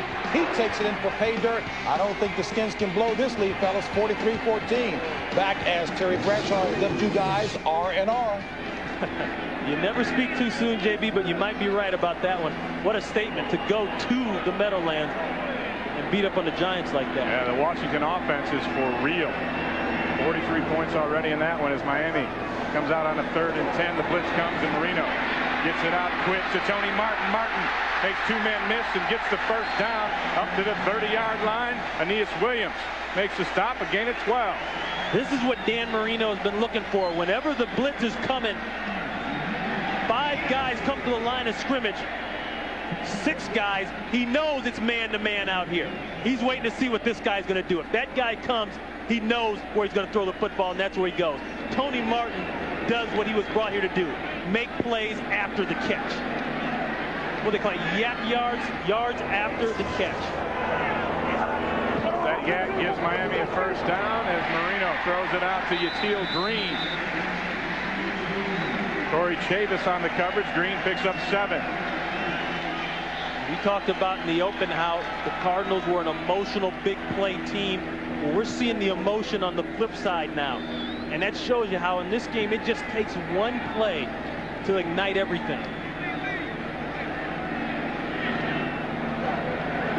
Second down and 3. The toss to Collins. Collins runs downhill, close to a first down. There's a flag in the middle of the pile. Zach Walls made the tackle, along with Rashad Swinger. Holding Miami. Another penalty. The same thing that's killed the Dolphins all day today. They get it rolling, and then a penalty comes, and it sets them back. Number 61, offense, 10-yard penalty. Repeat the down. Tim Ruddy, the center. 6th Miami penalty for 48 yards. Tim Ruddy right in front of Dan Marino, the center right here. Boy, his hands are up high. I don't know. You know, they call him for it, but they could call it every play if they wanted to. That's just good old normal holding in the NFL. Nothing's normal about that for Jimmy Johnson. Arizona flawless thus far in the penalty department. The loss brings it to 2nd and 13. Marino in the shotgun. High snap. He handles it. Throws the middle screen. J.J. Johnson wrapped up by McKinnon after a gain of 5.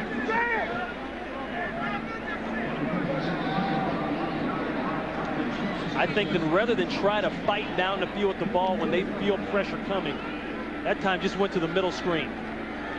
Back checks. If there's anybody coming hot, he stays to pick him up. If not, checks up, dumps him the ball 3 yards and let him run for another 2 or 3 yards. 3rd down and 9.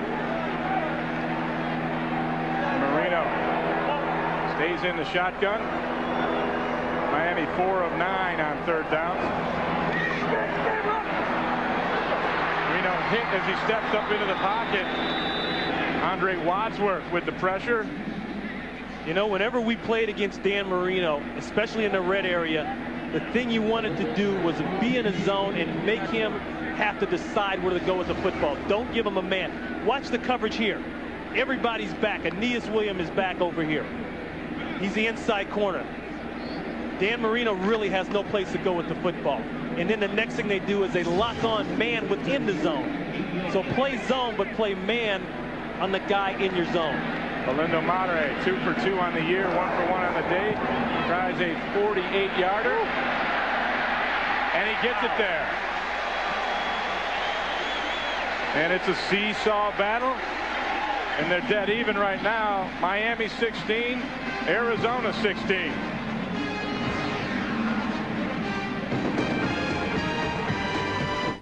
Airlines, proud sponsor of the NFL and official airline of the Super Bowl. By Ameritrade, the way to trade, period. By Gatorade Thirst Quencher, helping you play longer and stronger when it counts the most. Gatorade, is it in you? And by Porsche. And we have our third tie of the ball game. It's been back and forth, 16-16. The Miami Dolphins set to kick. Orlando Madre will tee this one up. Mario Bates stands back at his 5 as a balloon rolls down the field. You say an ice cream sandwich and a balloon for the player of the game? Woo. There's a pop. You got an ice cream sandwich, a balloon, and a pop. Jerry Wilson makes the stop. A 19-yard return for Mario Bates. Jake Plummer will bring him out. Next week, the pressure is on in New York, where familiar faces will mix with the new as the Jets put Norv Turner and the Redskins under pressure. It's a Fox doubleheader weekend that begins with the pregame show at noon, 9 a.m. Pacific.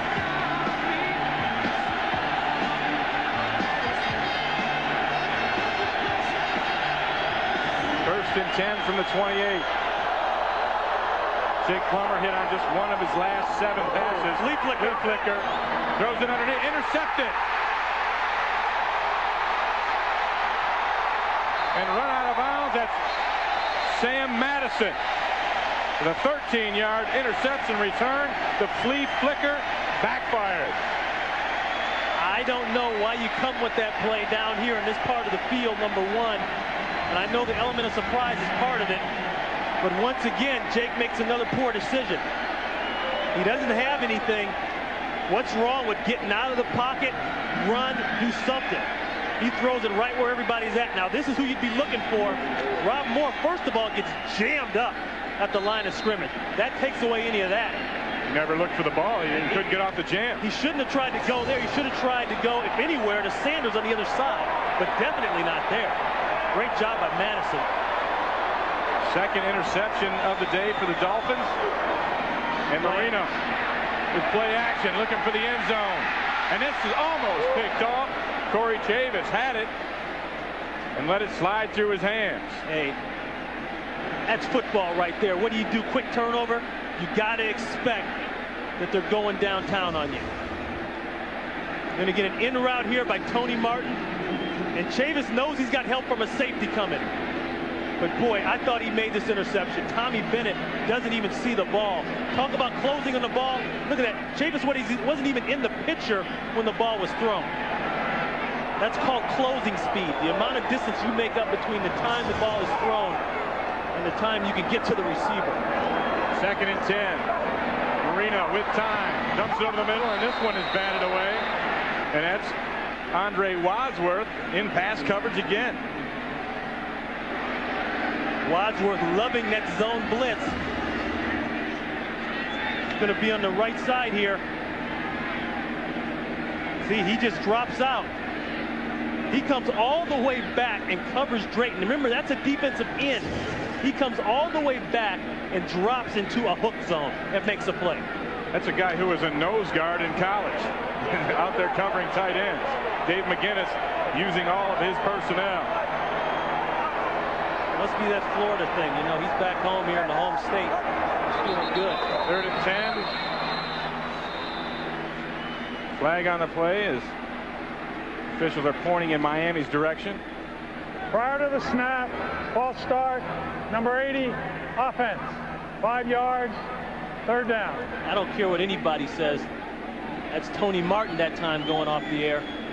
This is a product of not being mentally ready to play. You have the huge game last week. You get the win. All kind of distractions going on around here during the week. Hurricanes and all that talk. Some of the Dolphins did not come mentally ready to play. And it's showing. And Jimmy Johnson was concerned about that. As Marino now on 3rd and 15 throws it out and misses Conrad. Incomplete. And this will bring out Madre for his 4th field goal attempt of the day. See the Cardinals switching up the tables. They were coming real hard right before halftime with some 5-man line stuff, some blitzes, some different things. Saw some zone blitzing there by Wadsworth, but now they just rush 4 and drop everybody else. Maximum drop for a guy you know is not going to take the sack and is going to get the ball out of there. You can see Dan's got time, but what is time when you don't have a place to throw? And you know he's not going to run. That's another thing. Mare from the dirt for his 4th field goal of the day. Slides it inside the left upright, and it is good. And Miami turns the turnover into 3 more points. They lead Arizona 19-16. A kicker's duel.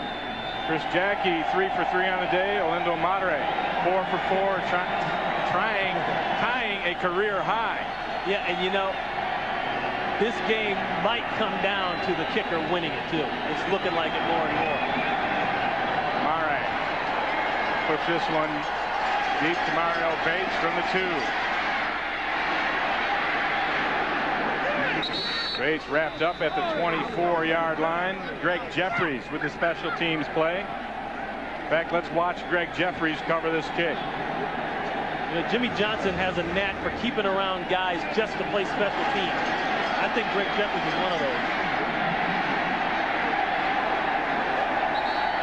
Well, he ran Pat Tillman right over. I was saying that Jimmy Johnson keeps guys around just for special teams. Yeah. A guy like Jeffries, he's one of them. You also see him blitzing in regular defense. 1st and 10. The Cardinals keep it on the ground to Morrell. Zach Thomas fires through, and Morrell loses yardage. I think you make a mistake when you try to run east and west on this defense. I think they've got too much speed and too much quickness. And you're talking about that. You're talking about this guy right here, Zach Thomas. I mean, he always keeps himself square to the line of scrimmage.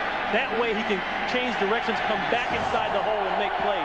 You brought that point out yesterday. Yeah, even if he overruns it, he's still able to fall back inside because he keeps those shoulders even with the line of scrimmage. 2nd down and 11. Pittman wrapped up by Gardner for a loss. And that Arizona defense is stoked. The Miami defense is stoked. Yeah, they're stoked too. Daryl Gardner has been getting penetration all day long. He's one of the bigger guys on this line, 6'6", 315. But he has not been blocked very well. Dishman has had trouble with him.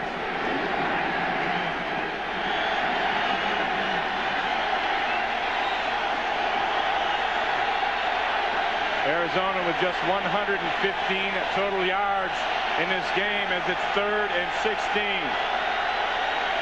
1 for 7 on 3rd down, and they try to draw.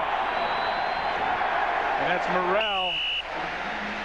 And Daryl Gardner stops him again. Arizona will have to punt. You can see how a bad play affects the coordinator's play calling. Mark Trestman pulling the reins in. Didn't even think of a pass there. Went 3 runs, got stacked up 3 times, and going to punt the football. All coming after that disastrous flea flicker play. Scott Blair averaging 43.7 yards on his punts today after only 34 last week. He'll hit this one to Terrell Buckley. Buckley at his 30. Miami comes after it. They blocked one in the preseason and got a partial block against Denver last week. Buckley on his own brings it back to the 35-yard line as Pat Tillman makes the tackle. And the Miami Dolphins in the 90s have been one of the best starting teams in the NFL. They sizzle when it starts. An overall record of 29-5 in the month of September. 25-9, excuse me, but that is the best in the NFL in the 90s.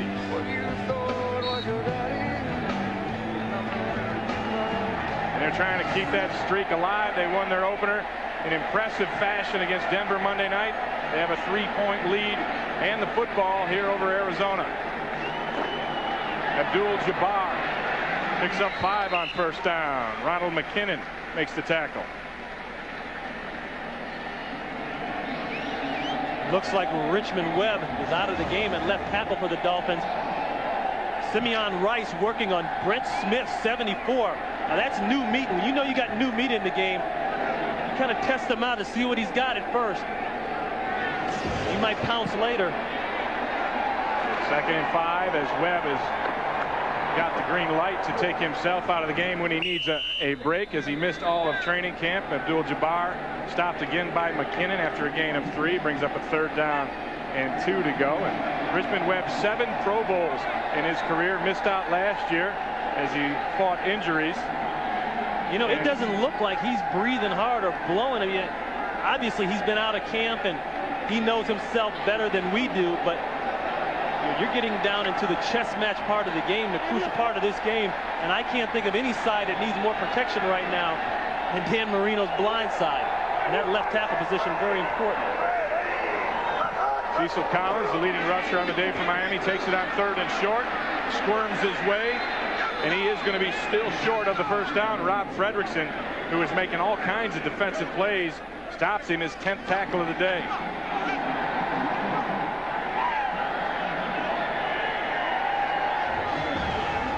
Coming to this side, look how low Simeon Rice is.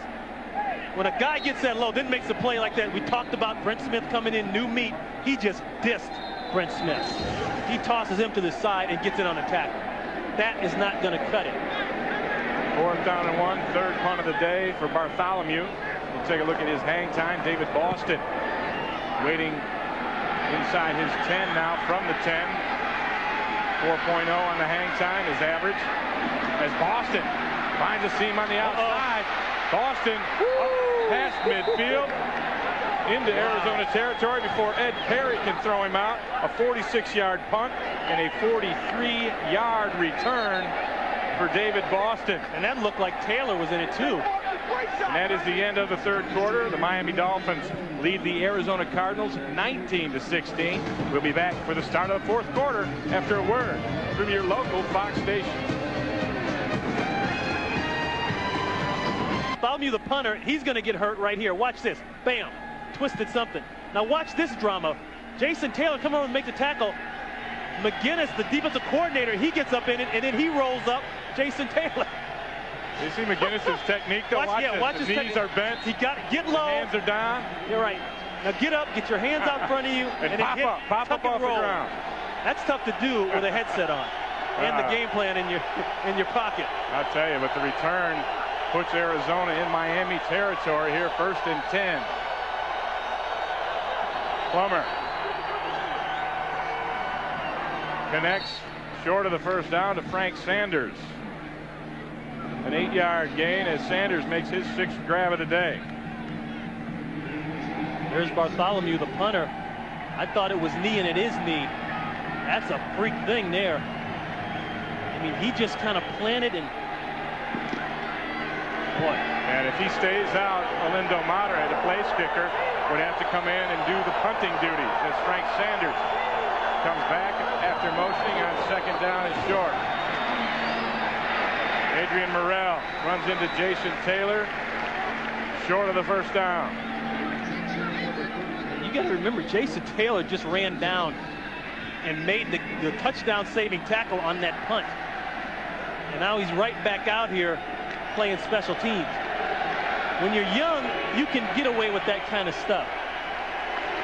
When you get old, there's none of that going on. I know what you're saying, partner. That's why I brought that up.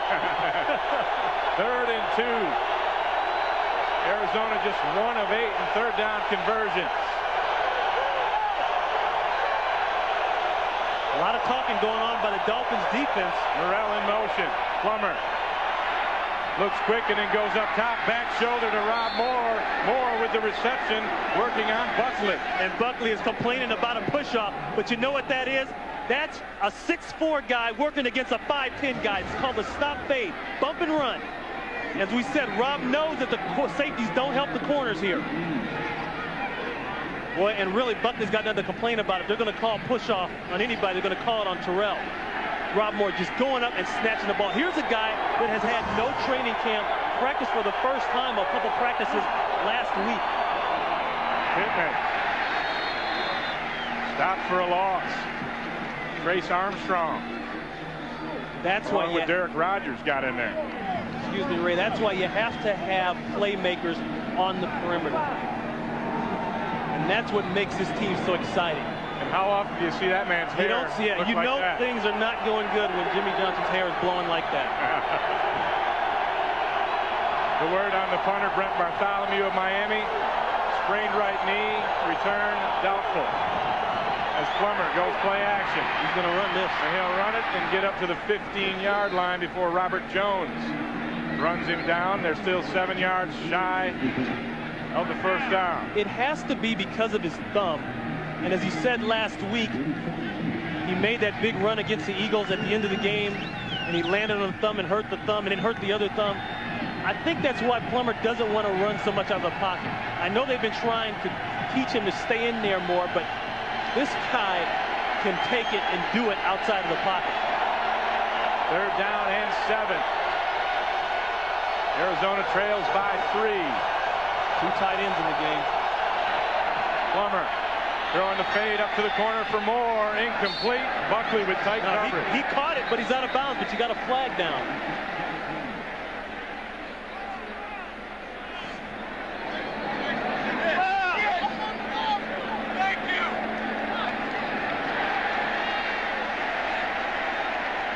Preliminary signal is against Arizona. Illegal formation, number 63 not up on the line. That penalty will be declined. 4th down. I think that's a mistake because there is no 63 there.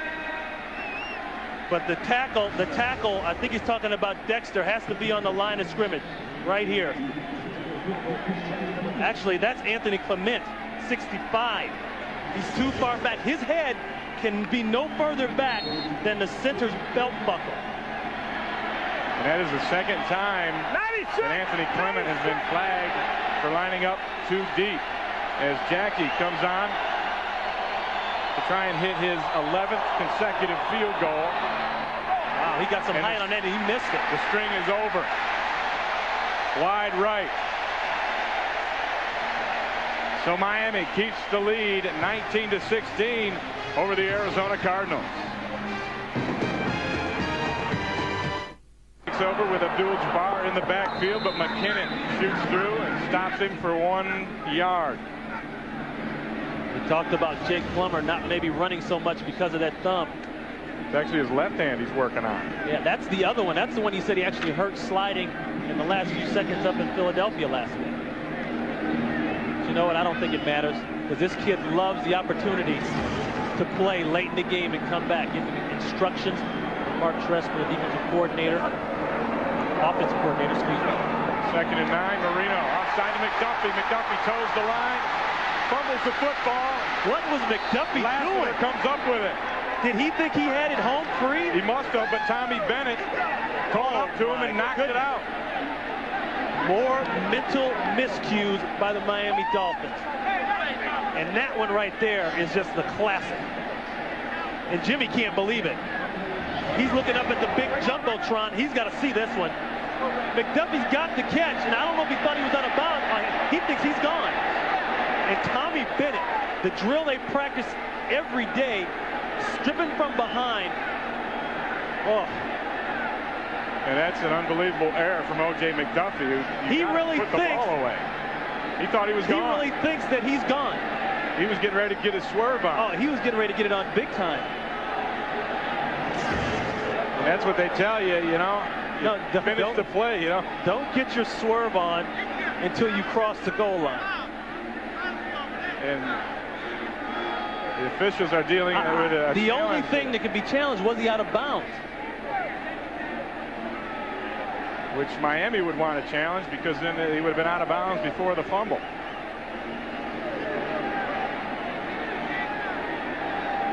Wow. Miami has challenged the ruling on the field that the man stepped out of bounds. The man. The man was O.J. McDuffie.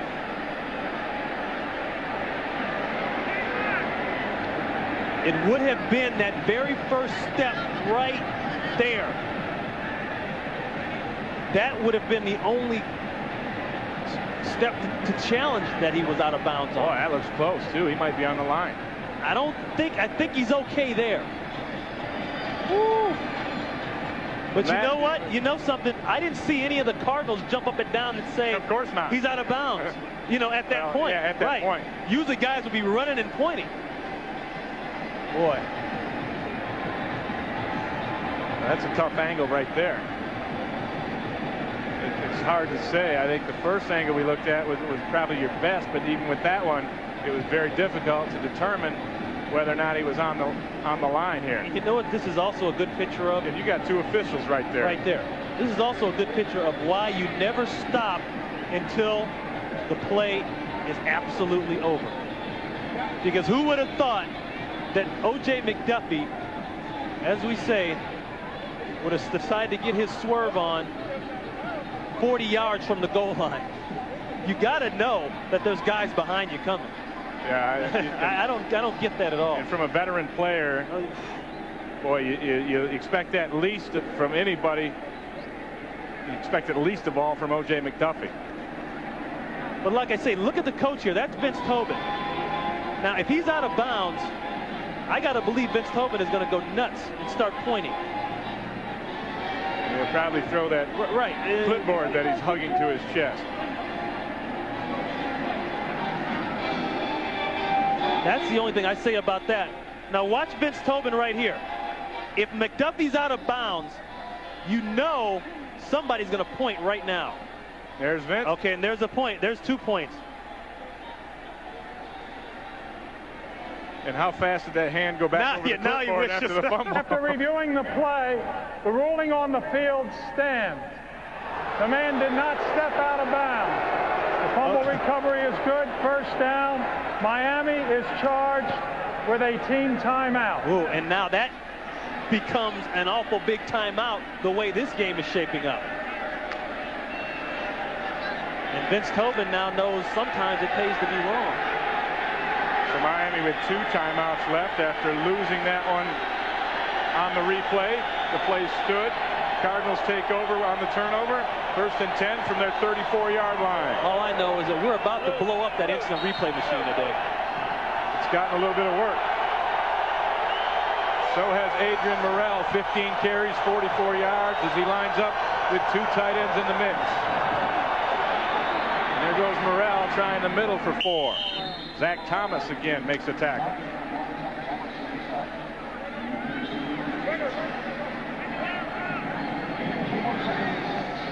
You know, I told Vince Tobin walked into the meeting room last night. I said, you know, Coach, they have that saying, you are what you are.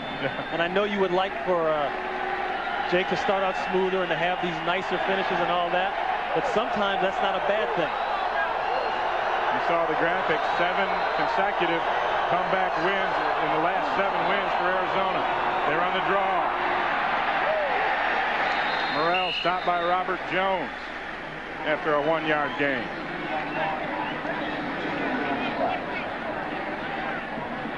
Cardinals are going right back to the same place they were at a series ago.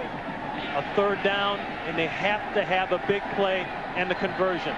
Look at the sugar huddle. They didn't huddle up because they want to give Jake Plummer time to make adjustments depending on what he sees on this defense. Nobody in the backfield.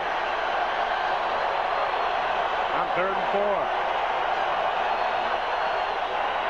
Plummer with a flag out. Pump and go to Rob Moore. Throws it behind him. Another flag out as Terrell Buckley was covering Moore. 3 flags on the play. The reason why Terrell Buckley is getting in trouble, their defense plays so much inside. 2 fouls against the defense. Defense offside. That penalty is declined. Defensive pass interference. Number 27. That penalty is accepted. First down. Buckley talking to Tommy Bennett. This defense is just like the Cowboys used to play back when Jimmy was there in the early 90s. They play quarters coverage, meaning the corners are going to play hard inside, and they're going to give up the outsides. They got safeties inside. And that means, as Rob Moore said, look for a lot of throws on the back shoulder, on the outside of the field, the sideline. But the problem there, he never looks back for the ball. If Buckley looks back for the ball, they don't make that call on it. 8 penalties for 73 yards against the Dolphins as Plummer on 1st and 10 looks into the post, and it's intercepted. And this is Madison, his second pick of the day. And there's no flags. Miami gets it back on a turnover. The Dolphins with the ball and a 3-point lead, 19-16. Along with Ron Pitts here in Miami, as you see the quarterback comparison, neither of them having that great of a day. 2 interceptions for Marino, 3 for Plummer. That last one by Sam Madison, his second of the day. 3rd time in his career he's had 2 in a ball game. Sets Miami up 1st and 10. They run the toss to Jabbar. Jabbar up to the 40. Let's go back to that Sam Madison interception. Here's how it happened. This is quarters coverage. The key for this safety is on that tight end. Once that tight end disappears, he's going to help the cornerback. That's the whole key to the defense. He goes and helps out. Now that lets the cornerback slough off and go up top. And that's exactly what Madison did, and he was right in the position to get the football. Another questionable throw, though, by Jake Plummer. 2nd and 5 for Dan Marino and the Dolphins. Marino on a quick 3-step. Throws it out to Tony Martin. And Corey Chavis. Another flag. Coverage as a late flag comes in. Play gave Miami a 1st down. We'll see what the penalty gives them. Dan Marino is in the referee's face. And you see a referee with the hat off, which means an offensive player stepped out of bounds. And if that was Tony Martin, then he can't be the first one to touch it. Absolutely. Illegal contact on the defense, offensive pass interference, those penalties offset, replay the down, 2nd down. You know what, the same official threw both flags, so that hat meant another flag, I think. Right up top here, Tony Martin working on Chavis. Everything's okay there. You know, I think the same official called both. That's why the hat went out. You get another penalty. What's he going to throw next? The guy runs out of things to throw. The only thing he could have called is that he went to his face. He looked like he jammed it within the 5-yard line. 5-yard rule. 2nd and 5 after the offsetting penalties. Marino throws it behind his receiver, Gadsden, but he still comes up with a catch. Short, however, of the 1st down.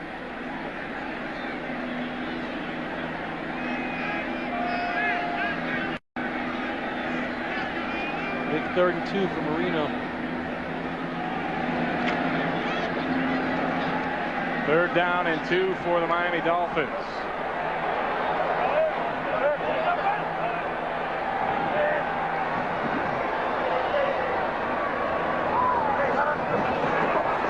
Marino throws quick again to the slot receiver, McCroppy. And he will come up. Tommy Bennett comes up with a big hit and knocks it out. And that means Olindo Madre will have to punt because Brent Bartholomew went out with a knee injury. Preliminary reports are he may be out for the year with a torn ACL. So Madre, with 8 career punts under his belt, will come in and punt this away to David Boston. It's amazing. The one guy that Dan Marino said he had the most confidence in is a guy that's had 2 huge mistakes in his 4th quarter. And Madre gets away a beauty. That's going to be a... Woo! And Boston takes a chance, but breaks that tackle. Boston. It was Ray Hill that eventually got him, but David Boston gets a 6-yard return after a 38-yard punt from Madre. Arizona takes the ball. They trail by 3. To Miami, Ray Bentley along with Ron Pitts as you see the score by quarters. No blood yet here in this fourth quarter. It's been a seesaw battle back and forth, each team turning it over. Both quarterbacks have not been sharp today. Jake Plummer with his chance now hands it to Morrell. And the Miami defense stops him for no gain. Daryl Gardner along with Zach Thomas. And tonight, see why the four-star comedy Action is being hailed as the best series of the season. A special presentation of Action tonight. Then on Thursday, catch an all-new Action on its regular night at 9:30, 8:30 Central after the season premiere of Family Guy. It's Fox Thursday. Second down and 10 for the Cardiac Cardinals. Plummer throws the slant inside, and this is flags caught by Rob Moore, and there are flags all over. Buckley working on Moore. It's been a great battle all day.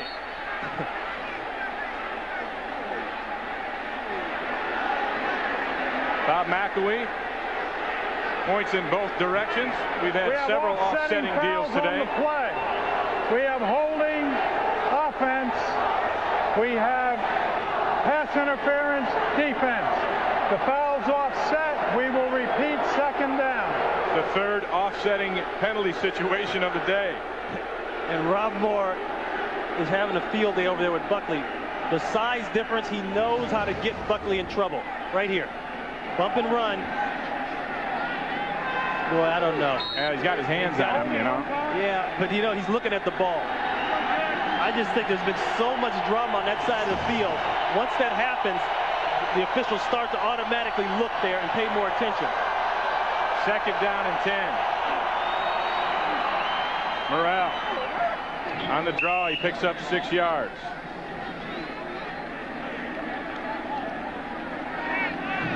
Jake Plummer, through the 2 games thus far this season, is not off to a fantastic start by any stretch of the imagination. But coming in, you know, Plummer had thrown more interceptions than touchdowns in his career. 17 touchdowns, 20 interceptions. Add 3 to that.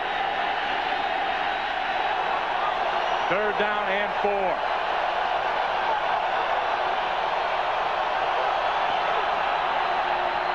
Plummer hooks up outside of Frank Sanders. Sanders picks up a first down and fights his way almost to midfield as Terrell Buckley drags him down after a gain of 14. It's the same old scenario for the Miami Dolphins defense. The Cardinals come out, they get 2 yards running, 2 yards running. They end up third and short, third and medium, and then something happens. Either it's a great play being made on the perimeter or it's some kind of wild penalty that sets the Dolphins back. The Cardinals are going down the field and have been going down the field this way all game long. First and 10, the toss to Morrell. Morrell runs into Brock Marion. He'll pick up 1 yard. I guess one thing to keep your eye on here is the comeback quarterbacks that we have in the ball game. Dan Marino, 34 career fourth quarter comebacks. Jake Plummer, 10 fourth quarter comebacks in just a 27 game career, including last week. They did it against Philadelphia. And with 5:37 left in a 3-point game, it's still up for grabs. Plummer looking for the quick. It's not there. He dumps it out to his back, Morrell. Morrell steps out of bounds.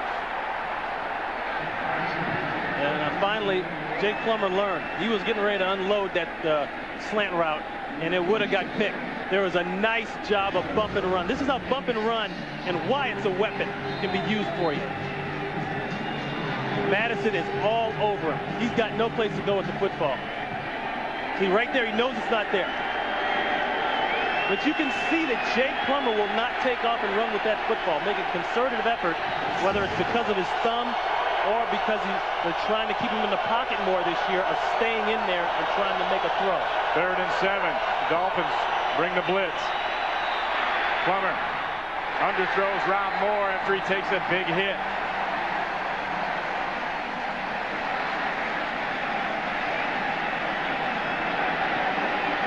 Lorenzo Bromell had the pressure on Plummer, and Scott Player will come on to punt it away.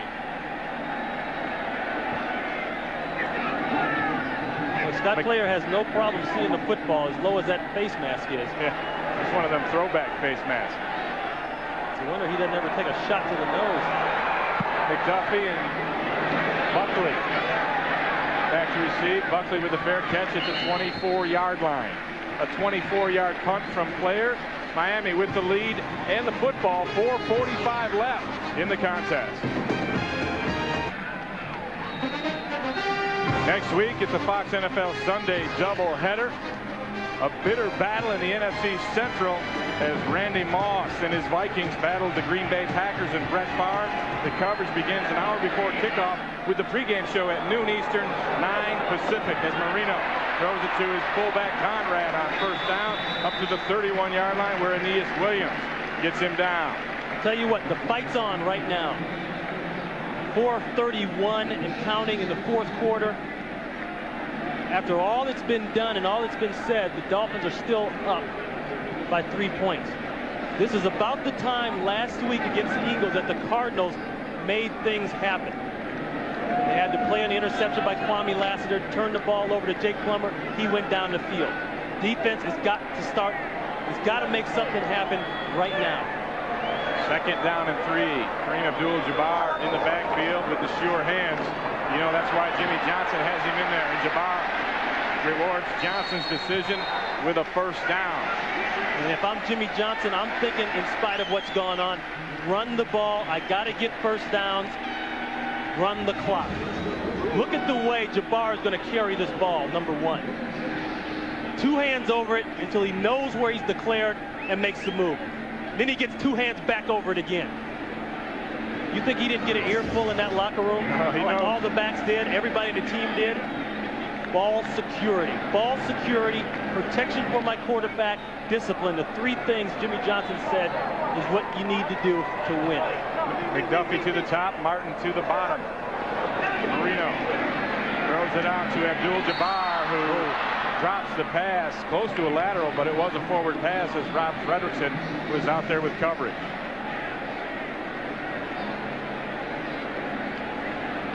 Nobody wants to get back to the show any worse than Dan Marino. You can see it in his eyes when he comes into the meeting. You know, contrast Jake Plummer coming into the meeting yesterday talking about, hey, I hope it rains, but that'll be fun. Yeah, I like to come back. You know, I'm all ready for it. It was like being around a kid, and then you sit down with Dan, and it's all business. He's got the records. He's done everything there is to do. He just doesn't have that one piece of hardware, the ring, and he's all business about getting it. Second and 10. Marino dumps it to his back out of the backfield. Jabbar up to midfield. A first down, Aeneas Williams with the coverage, but not until Jabbar picks up 13 and another first down. And you can see the way the true vets arise to the occasion. It's go time. We know they got to go down the field and use up the clock. The pressure's on. He just calmly finds Jabbar in the middle of the field. Jabbar makes a nice run after the catch, breaks a tackle, and moves the chains. And Cecil Collins is back into the ball game as Miami goes to 2 tight ends in the formation, Goodwin and Drayton. Collins picks up 2. Ronald McKinnon makes a stop, and Arizona has to use a timeout to stop this thing with 2:15 left.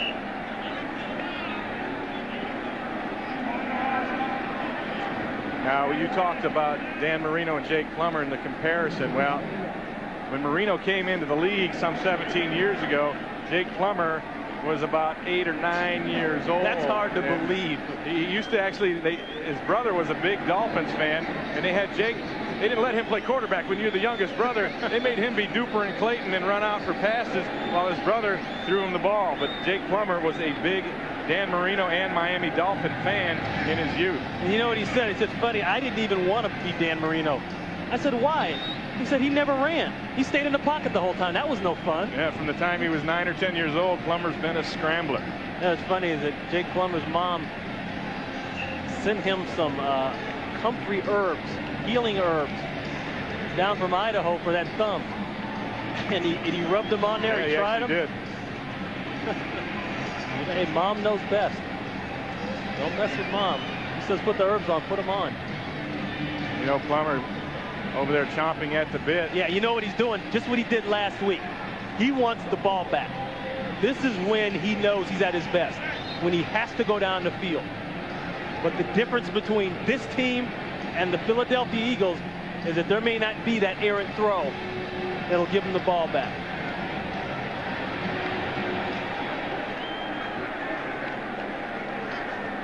So Miami with a 3-point lead. 2nd down and 9 for Dan Marino. 2 minutes and 15 seconds left in this contest. Both teams 1-0 on the year. Both teams won a playoff game last year. It's a big battle early in the season as Cecil Collins stays in the backfield behind Conrad with 2 tight ends. Miami on play action. Marino hits Troy Drayton for a 1st down. Boy, Ray, you know what that play reminds me of? That reminds me of the old post corner route that he threw so many times to Duper and Clayton. And unfortunately, I've had a first-hand viewpoint of it. But Drayton's just going to work right out here to the corner of the field. It's right behind the cornerback, right behind the linebackers, in front of the cornerback, behind the linebackers. And he has that special touch. After 17 years, he can still put that ball, drop it right on the money. 2:09 left in the ball game as Kareem Abdul-Jabbar comes back in the tailback spot, and he'll take it over to the right side up to the 31-yard line where Zach Walls gets him down. And that brings us to our 2-minute warning. Miami Dolphins with the ball and the 3-point lead.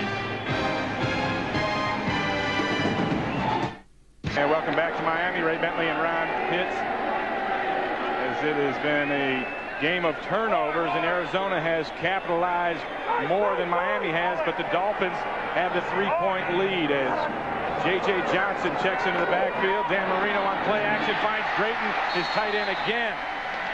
He's going to be short of the 1st down, and Arizona uses its 2nd timeout.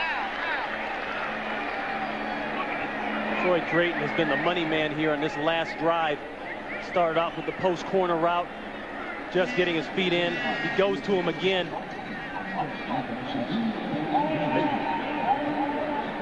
Drayton now with 5 grabs on the day.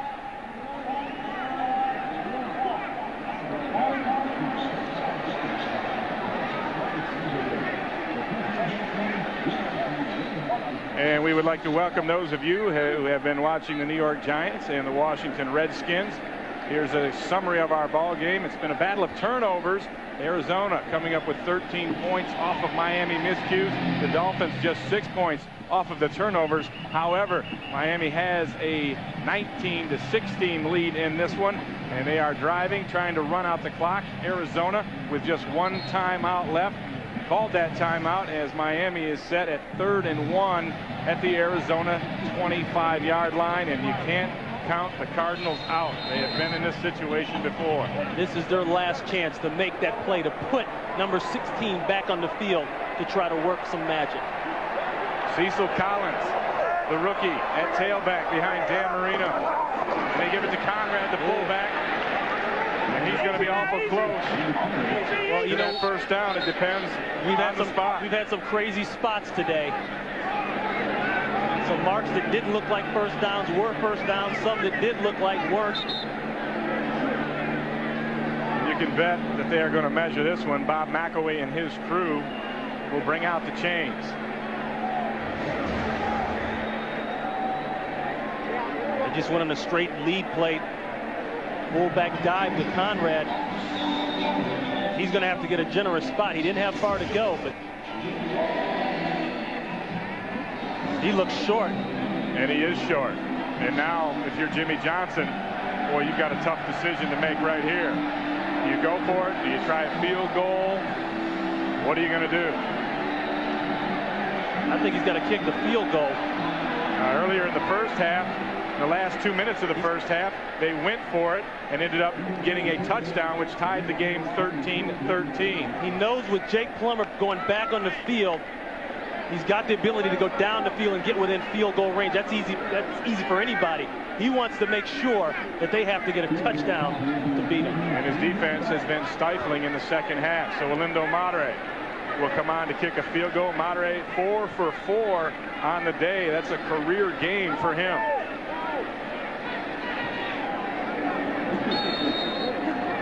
You gotta remember, Madureira's done a little double duty there. He's got to punt. Switch hats.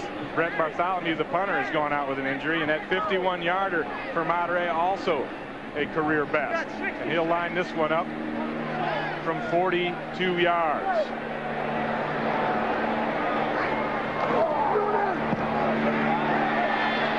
He missed it. And Madureira missed wide right. And guess what? The stage is set for another Jake Plummer comeback.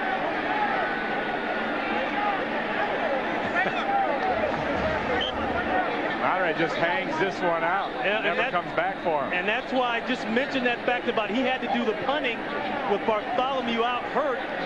Switching hats like that, I don't know if mentally he was ready to kick. So Jake the Snake Plummer with one timeout in his pocket will try to lead the Cardinals down the field. They get into field goal range to force overtime or a touchdown to win it. Plummer throws to Rob Moore, and there is a flag out late as Moore was working on Madison. All day long we've seen it, and Madison is hot. The bump and run, Moore taller. Pass interference number 29, first down. One thing that Rob Moore said he knew about Sam Madison is he loved the hold. I think he tried to get him in that position, man to man. Within 5 yards, he's got him on the outside. Did you see his hand on that outside? And that's where he said Madison hold. His right hand held Rob Moore's shoulder pad. And that's where the referee can see it. That's why when you're really smart back there, you try to hold inside. Ninth penalty of the day for the Dolphins. It nets the Cardinals 7 yards as Plummer goes on 1st and 10. He takes a shot downfield for Rob Moore. And there is another flag down, 2 flags down over there as Terrell Buckley works on Moore. I saw a push off on Rob Moore. He wasn't going to get away with that one. And this is against Arizona as Moore stays on the sideline. Rob's been getting away with this all day long, right outside. Watch his left hand, right there. You see the way Buckley's shoulder popped back? That was just enough to get separation to catch that ball over his right shoulder. And this is something that the best receivers in the NFL do. He got caught for it that time. The first official penalty of the day for Arizona. There's been 3 occasions where they were offsetting. 85, 10 yards, first down. So it gets a little harder for Jake Plummer and his 4th quarter comeback magic. First down and 20 from the 31. Andy McCullough in the game at receiver for Rob Moore. Plummer dumps it out to Adrian Morrell. Morrell's got to get out of bounds. Morrell does not get out of bounds. They don't call him out. Jerry Wilson stopped it. Wow, great tackle by Wilson, knowing where Morrell had to get to.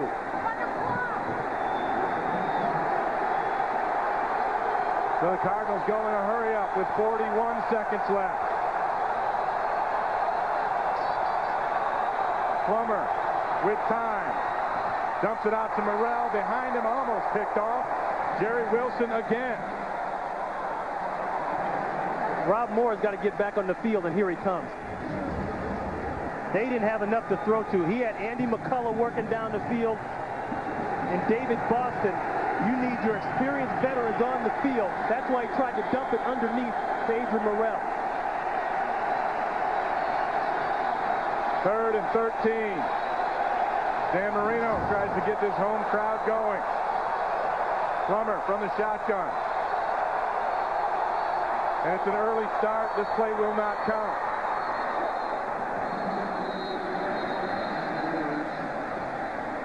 Anthony Clement, the right tackle. Rock back in that stance. Prior to the snap, false start, 65 offense. 5 yards, 3rd down. Anthony Clement feeling that heat. He's coming in, taking the place of James Dexter. Arizona goes an entire game without a penalty. 2 big ones when they're trying to go the length of the field to set up a game-tying field goal. Plummer had the right idea a few plays ago with the dump-off, but the problem is Morrell never got on bounds, and he puts a constraint on him now with the time. They still have 1 timeout, though, but they got to convert. 3rd and 18. They put 9 seconds back on the clock. You see 32 seconds left in the game. Plummer. His sack. They got Trace Armstrong. They got another flag down as Trace Armstrong puts the sack on the Cardinals' comeback chances. Talking about the kind of depth that exists on this team. Holding number 32, offense. Penalty is declined, 4th down. Michael Pittman. Right here. Somehow Pittman ends up trying to help out. Oh, and they called him in. No, it's Clement again with the hold. That's what they had to call. Pittman didn't grab anything. No, it was Pittman tackling Surtain, but it is now 4th down. And the Cardinals' hopes ride on Jake Plummer's arm in 23 yards.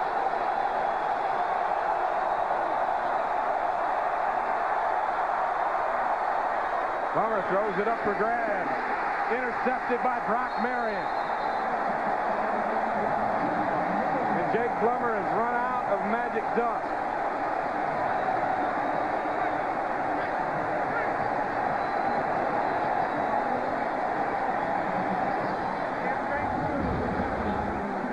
Yeah, he's just going to throw this ball up. He's got nothing. Rob Moore actually pulls up. So now they've got 1 less jumper than they had. Grabbed his hamstring, did Moore. Moore has been out all training camp. But boy, Jimmy just breathing a big sigh of relief. He said this was a dangerous, dangerous game coming in after the big win against Denver last week. You got the bye week coming up after this.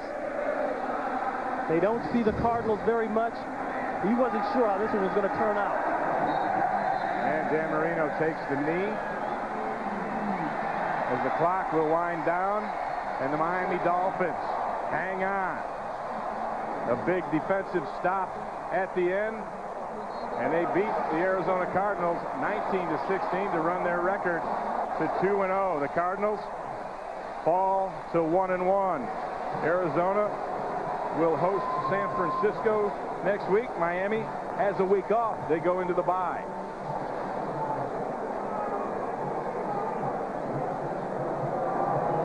Very exciting ball game here at Pro Players Stadium.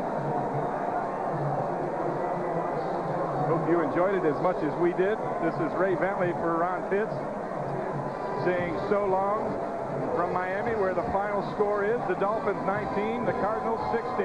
Be sure to stay tuned to Fox Sports for our post-game show. And for more information on today's game and the latest NFL news, log on to foxsports.com.